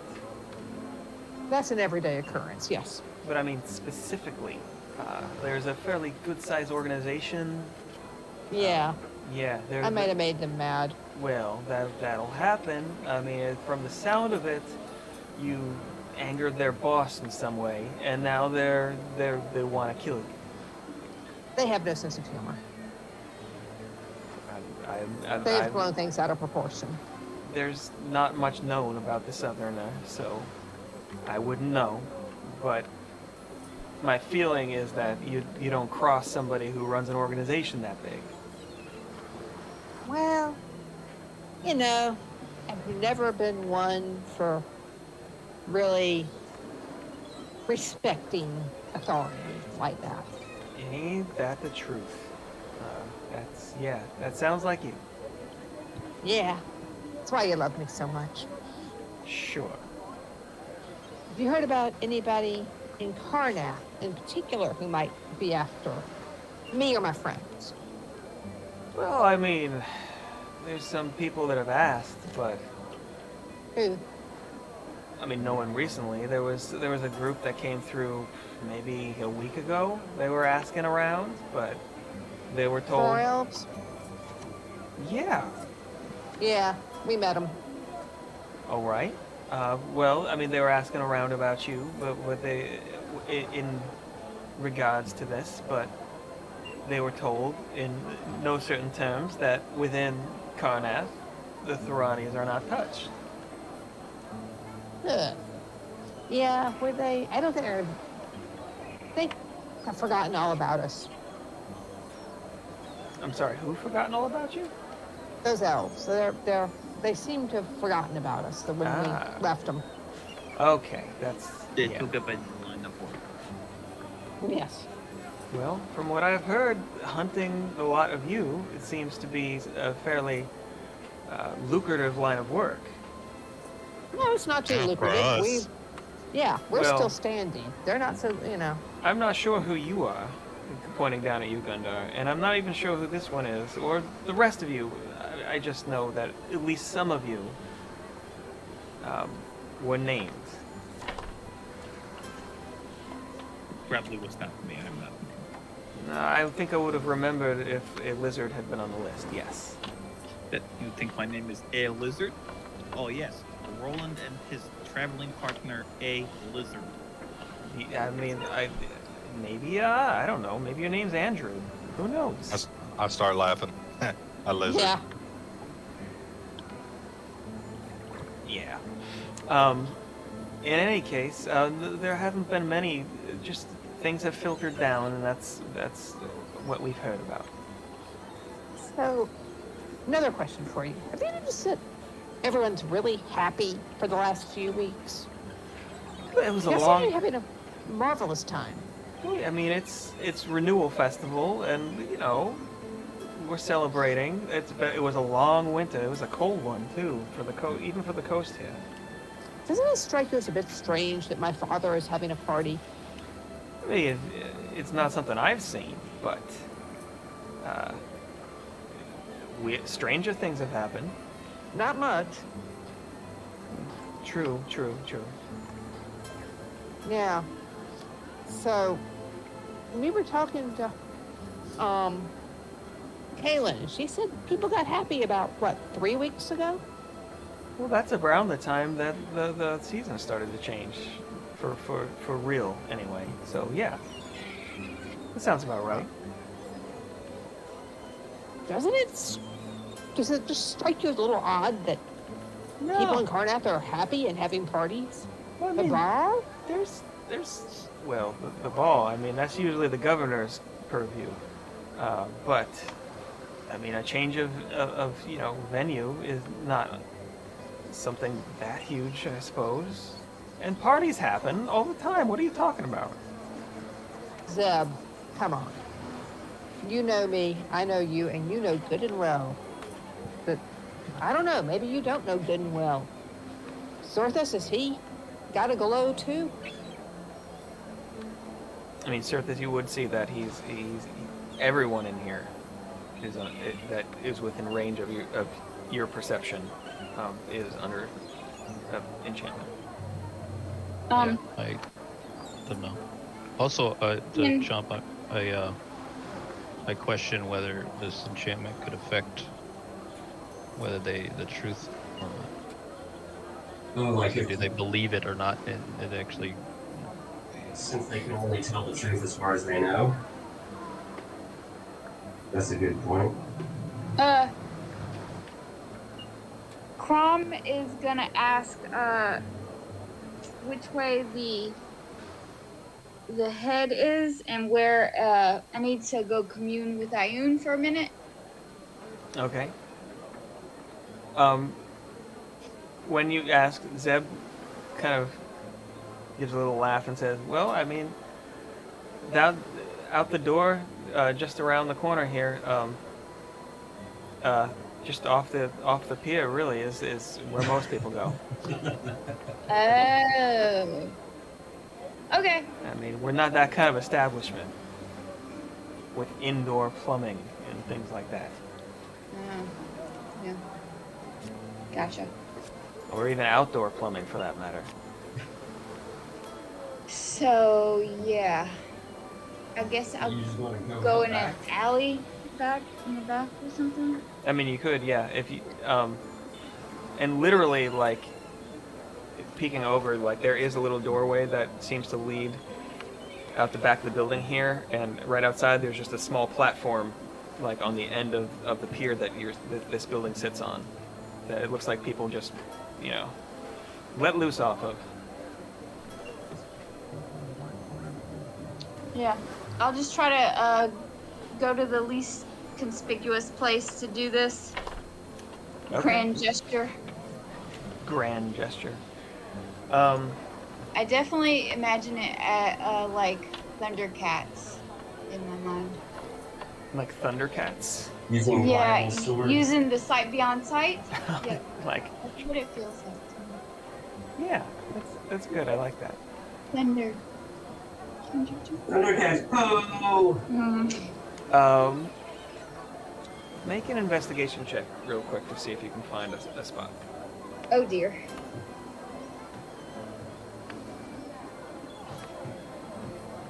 Where's your device? My dog ate my device. Ah, No, I got it. Okay. Oh. For insight, you said? investigation. Oh, investigation. Okay. Ew. All right.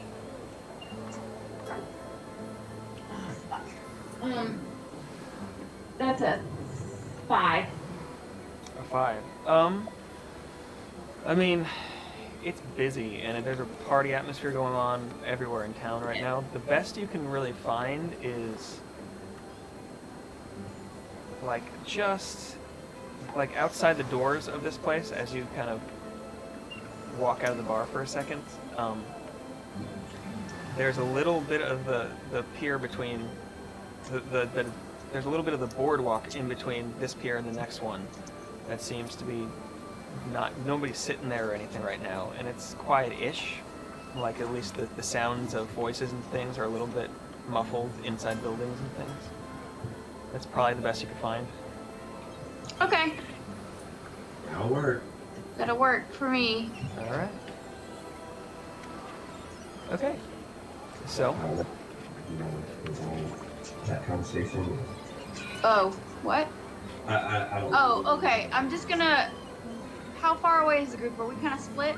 I mean, it depends. Did you walk away from the group to find this spot, or did you? Yeah. Yeah. I'm I just mean, gonna like gesture. because I'm they're going this way. yeah, you're out going out there. You're outside the building. They would still be inside at the bar.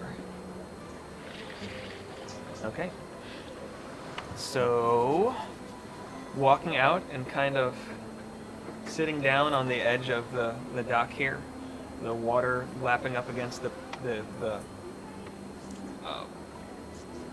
the rocks on the shore underneath you. It's got kind of a calming quality to it, even with all the noise and the music and voices and laughter going on in different parts of town. You're able to concentrate though here, and as you bring out your sword and kind of put it in front of you and concentrate on it and listen to the water, it's almost kind of hypnotic. And as you listen to the water more, your eyes kind of close for a second, and you open them, and you can still hear water, but you no longer can you hear voices around you and things like that. But you see that same strange place at the bottom of the well that you had been in. And in front of you, you see the avatar of Ayun, standing there, kind of just watching, kind of hands folded in front of her. Okay, I'm gonna do a curtsy and say hello and ask her if the blue dragon, Frithis, I think is his name, if he's in this city. Shut up, dog. Oh. The blue dragon is in the city? Yeah. All right. As you curtsy, she nods. And hearing your question, you see the third eye on the forehead kind of open and flash with a little bit of light. And she says, yes. Sweet. Cool. And is that dragon responsible for the enchantment that's around the city? Her head kind of cocks to the side, and she says, they are.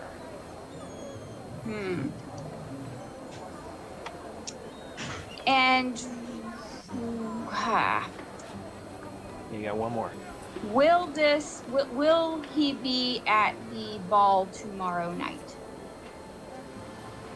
She frowns and says, that may be, or it may not.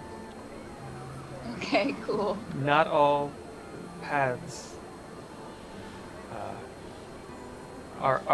not all paths are to happen. Gotcha. Okay, thank you very much. Goodbye. She nods, and as you blink again, you find yourself back on the docks, still hearing the water lapping beneath you. Cool. Can I do a perception to see if anybody saw me? Sure. Everybody...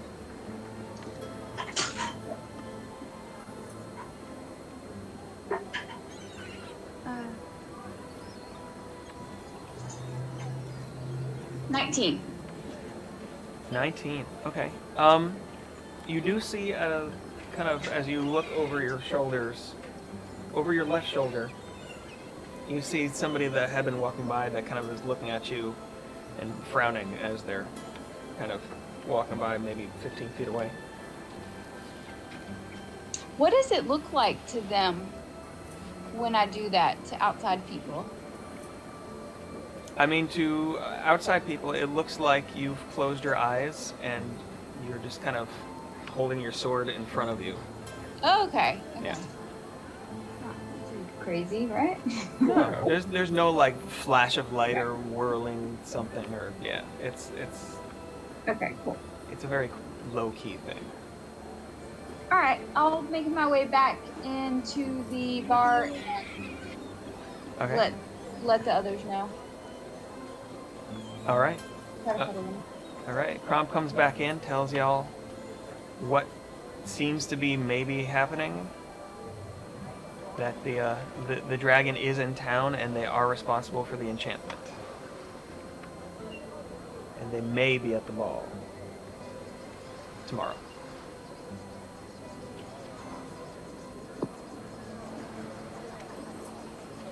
What do you want to do? I'm gonna curse. Because, damn it, I liked that guy, and he has enchanted my family. I liked him. I thought he had a great plan.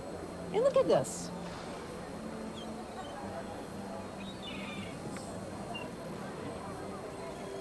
I mean, I guess we don't really know his. I mean, this is obviously part of his plan, but I don't know to what ends he. I mean, Yeah. it seems almost. I mean, he's not like he's making everybody just happy and stuff. I don't know what. I mean, of course, he's probably doing it for. So he's not like a selfless, like, oh, I just want to make everybody happy. I guess what I'm saying is, I don't know why he's doing it. This guy is mysterious. Well, we still gotta kill him, but so. Oh, right. Yeah. All right. How in the then. world does world domination happen through making people happy? Complacency. Making the populace docile. Yeah. Was a nice word there, Brown. Yeah. Tom's been teaching me some vocabulary. Very good, Crawl. Reading some Aldous Huxley. It's good stuff. So, yeah, we want him to be at this ball, right? Yeah, I guess we want to find him. I don't know. Yeah. Since he's a dragon, can't he look like anybody he wants to? He doesn't have to look like Frithis, does he? He could look like... As a Mutard. designate, I mean, never mind, because what I have to say is out of character. So, I mean, I guess what do we know about dragons in that regard? True. Yeah, go ahead and make a nature check. Well, no, make an Arcana check because it's about the magical nature of dragons. So, yeah. Well, and so you asked the question. No, I'm not. I don't know enough. I was just wondering out loud. Ruminating, in case he's, looks like one of my family members suddenly. I rolled an 18. Okay. I mean, you do know that a dragon, if it takes on a humanoid form, that form, it's just as set as the dragon form is. However, you also know that a magical practitioner capable of doing such a widespread enchantment may also be able to alter their appearance in some way. I do have the locate creature spell again that I can bust out. It's 1,000 feet, lasts for some amount of time. For tomorrow, for the ball. For the ball or for whenever, really. And I know Surface has something that can do slightly different at a higher range or something like that. Yeah, that was the one I think we were using the wrong way. I have something that I'm hesitant to maybe use. I do not think the gods are playthings or to be used as servants. I could attempt a divination regarding the blue dragon in some respect. Yeah. Drew, were you gonna say something? Not yet. Okay.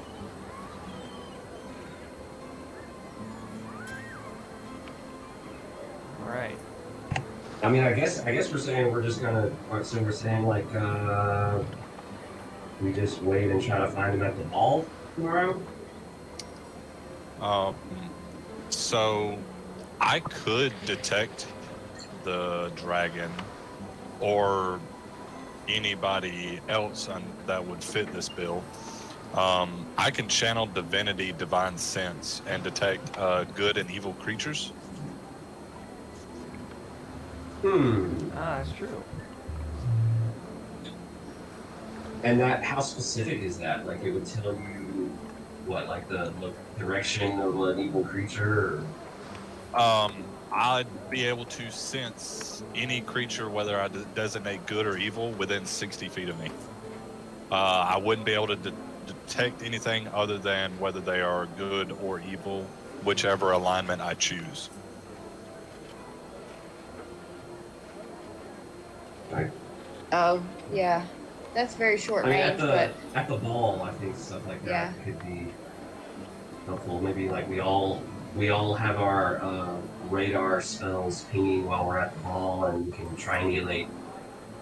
I don't know, yeah. sort of an unknown quantity at this point. Like, it could be. What about obvious what in about the a room. true sight something? Doesn't that show people who are like changed into a different form? They can. I don't know true sight. Oh, that's pretty powerful. I don't have it. Oh.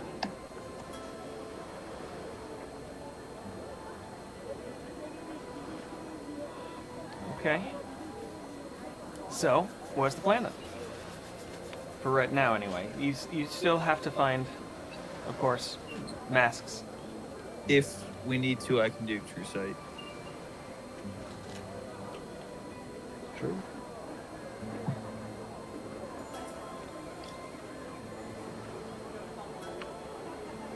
And true sight would let you see through like an altered polymorph dragon, or help you to. True. See things as they truly are. Notice the secret doors. And no, this is true seeing. You see.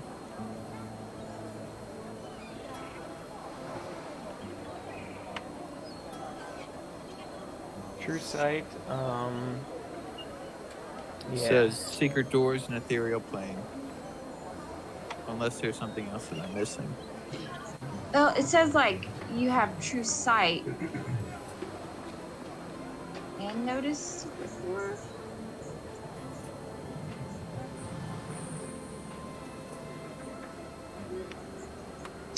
True sight. A creature with true sight on out to a specific range can see in normal and magical darkness, see invisible creatures and objects, automatically detect visual illusions and succeed on saving throws against them, and perceives the original form of a shape changer or a creature that is transformed by magic.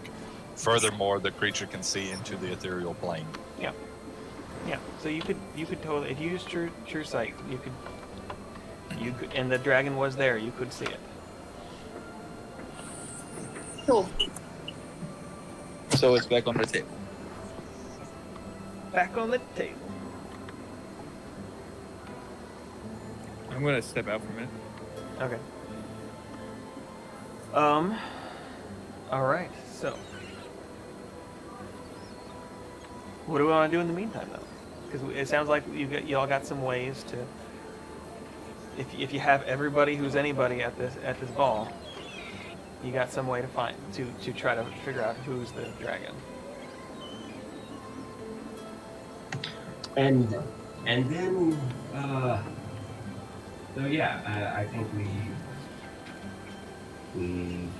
get a place to stay. I guess we're gonna stay in Roland's family's. We can stay at my house, yes. Yeah. I think we should go back and go Slumber to that party. party.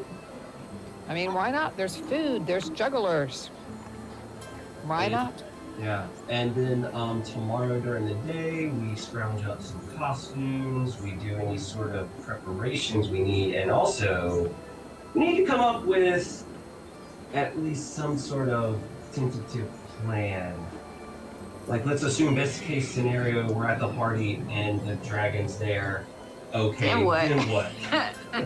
Like, fireball into the middle of the room? I don't know. I mean, I don't see anything wrong with that plan. I say we take them down. The second the spell breaks, the family will help. in the middle of the ballroom. Well, I just And- feel, you know. yeah. I mean, we can. See. We also left on good terms with this dragon. Like the last time we saw him, we were just kind of like talking about stuff, traveling, and Which will make it easier to deceive him. Maybe. Probably not. oh, I guess we could start off by getting him to elucidate his plan. Like exactly what's the deal with this enchantment? What is your goal? Because you know, like I don't know. Sorry. Perhaps we shouldn't let on that we know that he's got the enchantment over everybody, because then he might be a little suspicious. We could try to play it close to the chest, especially since we don't want to reveal that we essentially have been sent by his nemesis Black Dragon to the south, come to kill him. Sorry. And we're saying this very quietly in a huddle, right? Yeah, I figured so. Yeah. Yeah. You're not just yelling over the crowd noise at the bar. On the top of the building into a megaphone. Was the dragon a very pompous individual? I mean, even Cocky. as far as dragons go. Yeah. I mean, it is a blue dragon. I wonder then if he might not be able to resist coming up to us that he might recognize you, in a new form and try to, hey, it's me, but you don't know it's me. Yeah, I bet we could get him talking about his plan, and he would probably be like, "You can't stop me. I'm doing this, and I'm gonna succeed." And then we'd have to figure out what to do with that information, and then kill him no matter what the answer is. I guess when I try to think of this plan to the logical end, I get lost somewhere along the way. We kill him. That's the logical end. Okay, well maybe it doesn't matter what his plan is. Maybe we just we roll up in there and evacuate the innocents, and then just. I mean, there more than likely will be massive destruction to your family's home if we try to do it like that. True. Well, we could lure him out, then kill him kill him somewhere else. Because I figured he probably is going to go into dragon form. Fuck yeah. Oh yeah. No, I would if I was a dragon. Yeah, I mean, I say we just on site.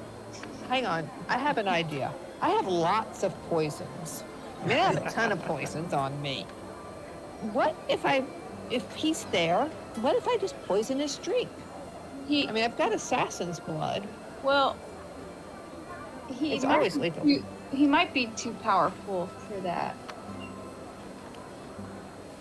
I don't know. I think it's fair to say we know that they can resist their constitution and their resistance to things can be rather high. I don't know if we True. have a specific And I dragon. kind of want an epic battle, also. I would I would like not to destroy my family seat. And strangely enough, I'd like not to kill my parents and Kaylin and everyone else in the crossfire. Okay. What about this? So knowing somewhat about his personality, if we get to him at the ball, and somehow or another get a message to him, we slip a letter into his pocket or something with some sort of something that will tempt him a challenge, or something that will entice him, hey, meet us right now, leave the ball, we want to meet you in this location tonight at midnight. I don't know. Something along those lines. I feel like we could entice him with something like that in a way that would make it pretty irresistible to him.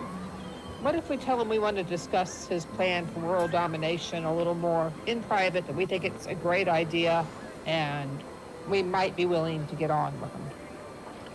Yes, I feel like something like that might work, and then we get the message to him, and then we go meet him somewhere else, and epic battle Yeah. I mean, you gotta. Can I roll something for knowledge on blue dragons for my character? Yeah, of course. Lightning. I'd say because they know y'all know a little bit, but if you're looking for more specific, yeah, go ahead and roll a nature check. I mean, they poop lightning. +0, so that's a 17 nature. 17. All right. So you know a good. You've heard about blue dragons. Mainly things like. Well, so I'm trying to determine how much my character would know so that I could share.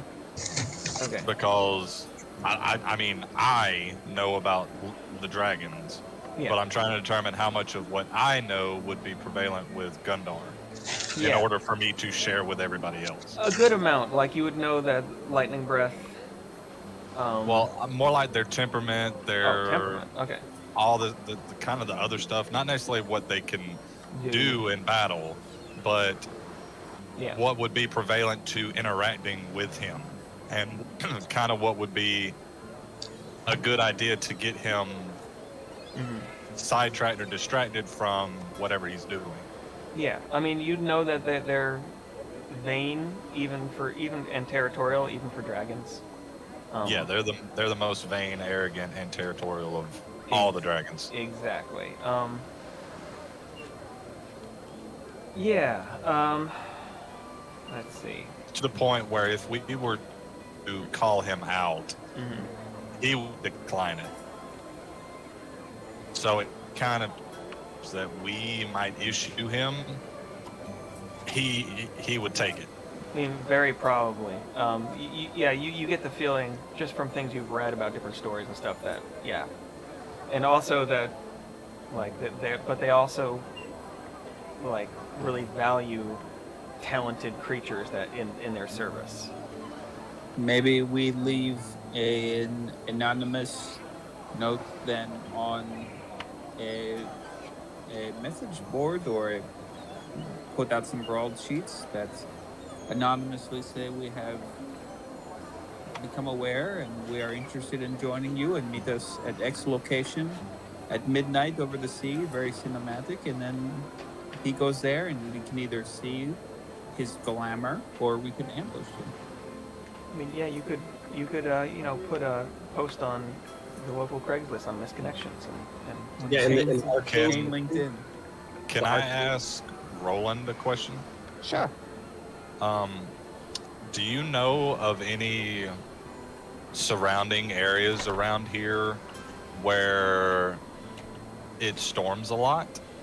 Or could you potentially ask some of the people that you know if there have been repetitive storms in certain areas, maybe near cliffs or something?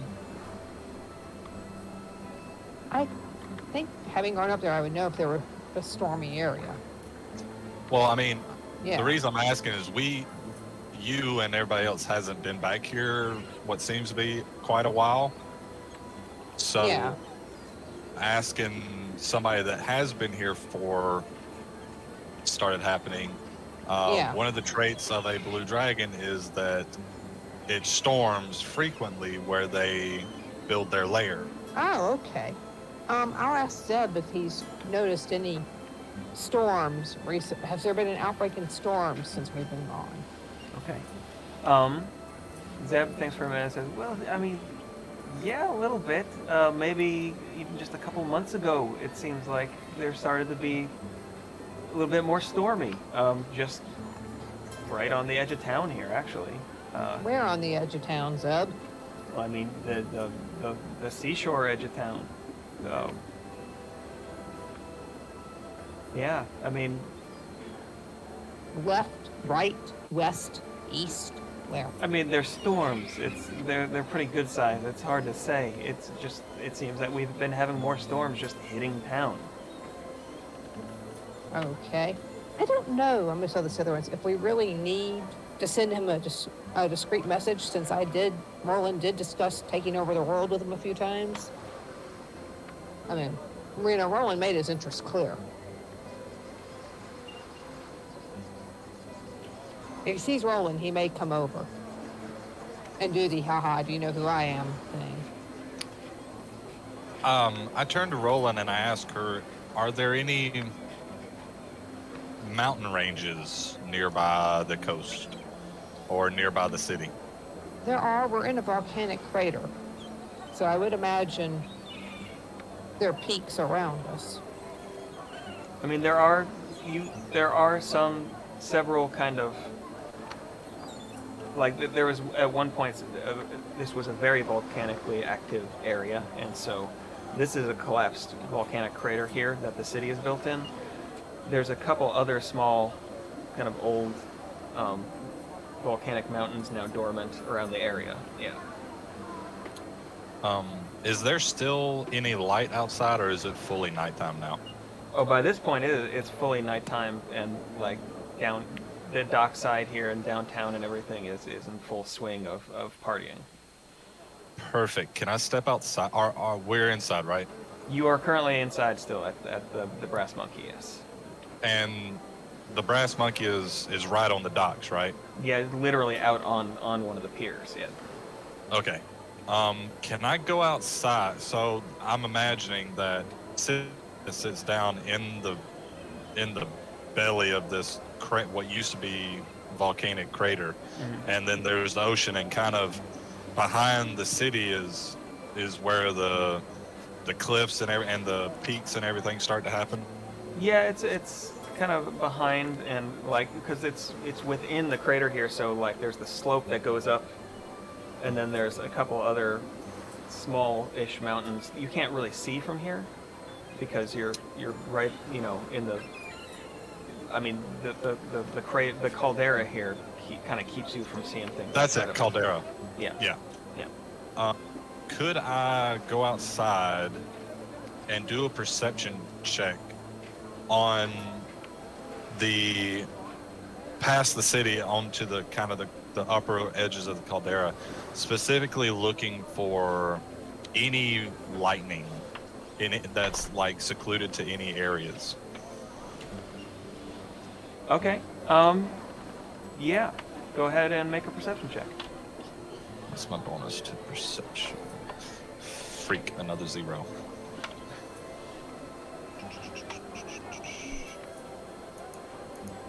Oh, that's a 1. Oh. I mean, just looking out, like it is a bit of a cloudy night, but at the moment, like there's somebody setting off fireworks,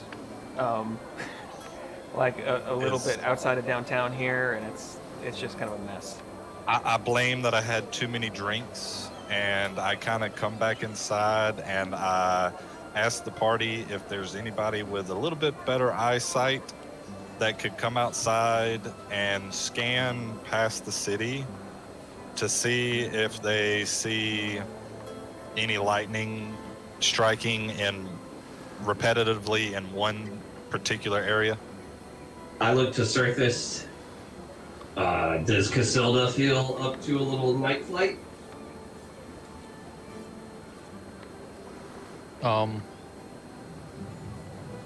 Well, I can't see. There is a limit to how far I can see through her eyes. Oh yeah, I guess we're talking about seeing like distant. I could try to see if I see anything. Yeah. Well, I mean, we are talking about lightning, so I mean, it wouldn't be super hard to find. I mean, you need better than a 1 that I got. But if it is dark and you can kind of tune out what's happening in the city and can just see, all we're really looking for is repetitive lightning strike. Okay, I guess I can go out there and I can get up as high as I can with Yeah. Hilda. Also, aren't we just gonna probably see them at the ball? Well, Looking for them? Well, I was thinking, like, I was listening to Roland that we didn't really maybe wanted to avoid a confrontation in her house. Yeah, but I mean, we could go take it outside. Anywhere outside. Yeah, probably because I don't But- want to particularly fight the blue dragon in his lair. I heard they're more badass there, so I don't really want to go to him in his hometown area. I don't really want to fight him in my house, though. We could take it outside. You know. To the courtyard. We could bring them Yeah. here. By the way, I did do would- that, and with advantage, I still only got a 7. Oui. A 7. I mean, yeah, you're not able to see anything going on either. Like, it doesn't seem like it's really stormy tonight, and also, yeah, you don't catch a glimpse of anything. Rip. With my nature check, would I be able to know about the fighting style of the dragon? Fighting style? What did you get, an 18? Yeah. I mean, a bit. Like, you know that they're great flyers. Okay. Like fighting and stuff like that, yeah. Yeah, so I relayed to the party that if we were to fight this dragon, that it would not be a ground battle, that they very much prefer to stay in flight or attack from range. So if we were to attack it in her house, its immediate response would be to disengage, and that could result in the destruction of the house, because it more than likely would immediately transform into back to its dragon form and would make space. We would see him at the ball, but we would say, let's take this outside and fight wherever. Like, especially, we know that he is Dane and possibly won't turn down a fight. Like, you just say, Maybe are you a little bitch? Why don't you meet us at the Well, first month? Why don't we just say that we like his plan? Let's go discuss it in some open area and then ambush him before he can turn into a dragon. I mean, I'm sure on his I first mean, chance, yeah, he's just gonna. That's like, yeah. Yeah, but Maybe a forested area, so he couldn't really fly over us, and somewhere with cover Man, where he would have to fight on the ground. he is a tiny blue dragon. We got this. I still want my house Is he a to be tiny blue dragon? destroyed. We're not gonna fight at your house though. Like, Famous last words. I mean, have y'all seen this dragon before in its dragon form? yep. They had. I see it on Yeah. Instagram. Everything a kind of cave. froze up. They He saw. was in a cave. They saw him in a cave. And they met him in a cave. Yes. In dragon form. So was he big, small, tiny? He's pretty good size. Like not the biggest dragon, but definitely a few hundred years old. How shiny were his scales? Does anybody recall? Yeah, they were like a 7 out of 10. So he's pretty old. I don't know. They were shiny. No, He's younger. He's younger than the black dragon. who is probably Who- ancient, looked a little Who? rough around. Yeah, the black dragon was like super old, and this one's Yeah. younger. So I'm- like, You guys, trust me. We got this. Oh, I don't doubt it. Fine. Gundar is ready for a fight with a dragon. Y'all are too worried. Everything will work out. So, Karan, I know it will, Fight this dragon? But, You're going to actually fight this dragon? oh yeah. I mean, Last I time didn't you have said to you do were it going to alone, fight the but dragon. And then you I said, agree no, we no, should- let's hear the dragon now. oh Where- yeah. Yeah. I think we should fight the dragon, but can y'all? You're out. The way that we tend to do from time to time. I'm not. Yeah. Well, that's how it went down with this dragon the first time. We ended up Mhm. talking it out. And No with more. each other.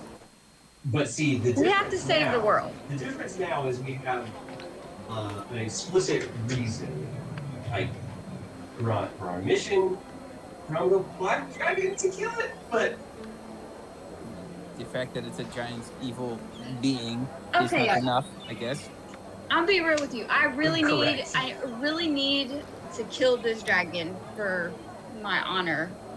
I let that other dragon go, and the red one, and I didn't fight the black one. I really just need a win.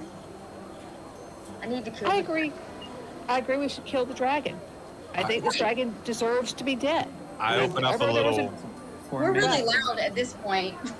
Yeah, I was gonna say, I do there's not want my family's house destroyed. I have people I love in there. like, listen, Robert. if you didn't want to kill that dragon, Would you be interested in? I have just came up with a brilliant idea. It's called homeowners insurance. What you do is you pay me every month a little bit. And then if your house gets destroyed, you fill out some paperwork, and I decide not to give you any money back. Do you understand? I mean, do any of y'all understand that these are people that I love? That, I mean, I don't love them a lot, but I love them. I mean, You I know. can bring them back.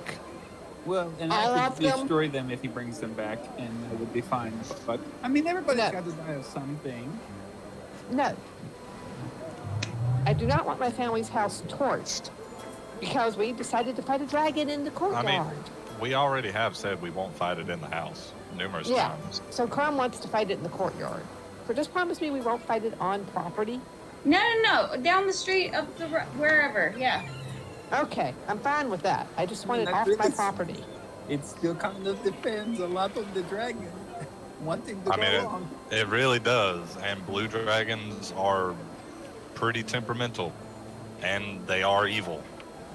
They don't care. Well, I could care less about the evil part. I would just like my, This, for me, again, goes back to my idea of putting up a post-it note saying, come meet us here, dragon, and we can keep things out of the house. Okay. because Yeah. we need to discuss. Sure. We need to discuss political strategies. I don't know.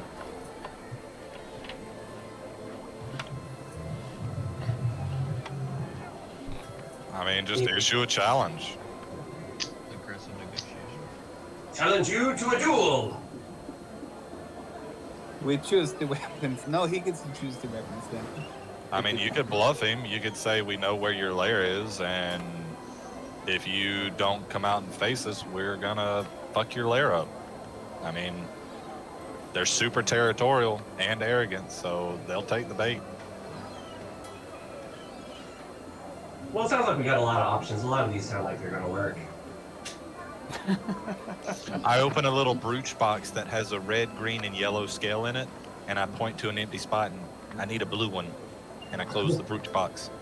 And I say, what the fuck? Wait. Dragon scales. I like souvenirs. Sue me. Wait, you don't. Are you fucking with us right now? I pulled a little brooch box back out a second time. Red, yellow, green. Yeah, I've got the red scale too. We talked about that. I don't know how many more scales. I don't know what other scales we need. Because that's the secondary primary. I guess that's Yeah. the primary reason we're going up against the blue dragon is we need a blue dragon scale for Yeah. the ingredient in the chains Yeah. for the change living. Oh, these are my personal ones. You can't have these. And you already have a red and a green. Yeah. Yes. Okay. And we'll get a black, probably In exchange in for killing exchange the blue for one. yeah. Allegedly. Do you think he'll give two? Two. I don't know. Do you think you're talking to people who like to negotiate and make deals with dragons? Because if you do think that, you are kind of right. and we could probably negotiate with the black dragon for 2 scales. Which Yeah. one do we think is more dangerous, the blue or the black? The black is. The black definitely for me. The black Blacker. is older. Yeah. Well, it's also their temperaments. The black was horribly maimed, which told me that That's not a He walked- good thing. he walked away looking like that. So But he walked away.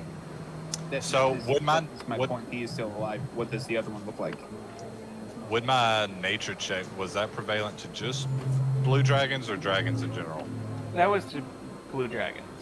Okay. Yeah, I'd say you'd have to make another check for black dragons in particular. Yeah. I don't trust the online dice. It failed for me once. Yeah, they're not the greatest. Well, you still have the possibility of turning the blue against the black and then turning against the blue. This is true. Make 2 strong enemies weaken each other, and then, you know.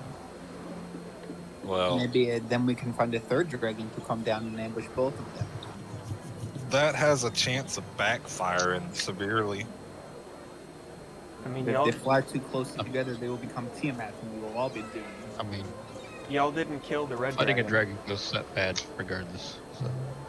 Yeah, the red we dragon. we didn't. Yeah, I'm very sad about that. We just managed to swoop in and grab a We got a scale. scale, yeah, and banished it. And I think I was a giant monkey. Yeah, King Kong. King Kong in there. Yeah. But we were lower level then. And Cobalt. Complicated. So yeah, we're fine. We'll wing it. Yeah, I think we go to the ball and stay. That's what I'm getting from this. Let's just wing it, right? That's what everybody's.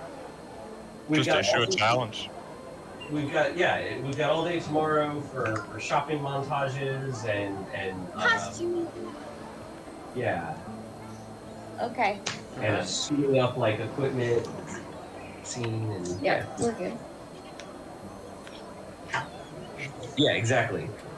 Yeah. Rambo style. That's right. Mm. All right. In that case, I think. We're all going to die. I mean, it's a possibility. Like, I know what you're in for, but well, mostly. Okay, so we're gonna end there for tonight, though. We're all, as far as I know, vaccinated. Do we want to meet next time, like in person? I think so. That would be awesome. Yep. I'm down. All right. In that Yep, case, I we'll just do it. I don't remember how to get there. Yeah, I'll resend my address to everybody. And then yeah, because I'm here in Macon. And yeah, we'll have a good time next time, which is on the it's on the 23rd, I believe. We're gonna be meeting.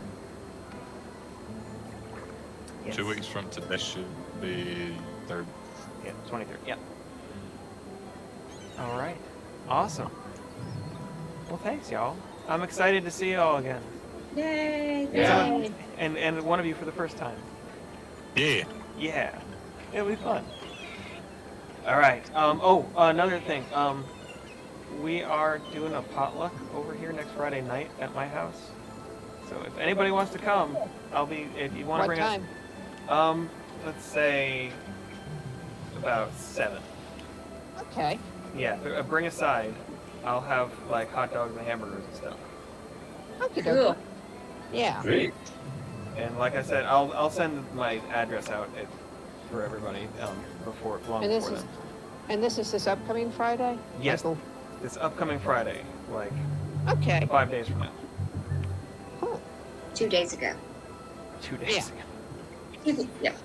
We're in a looper situation. Sounds good. Yeah. Cool. All right. Awesome. Awesome. Thanks, y'all. Yeah. Bye. Have fun. Y'all have a Thank good you. night.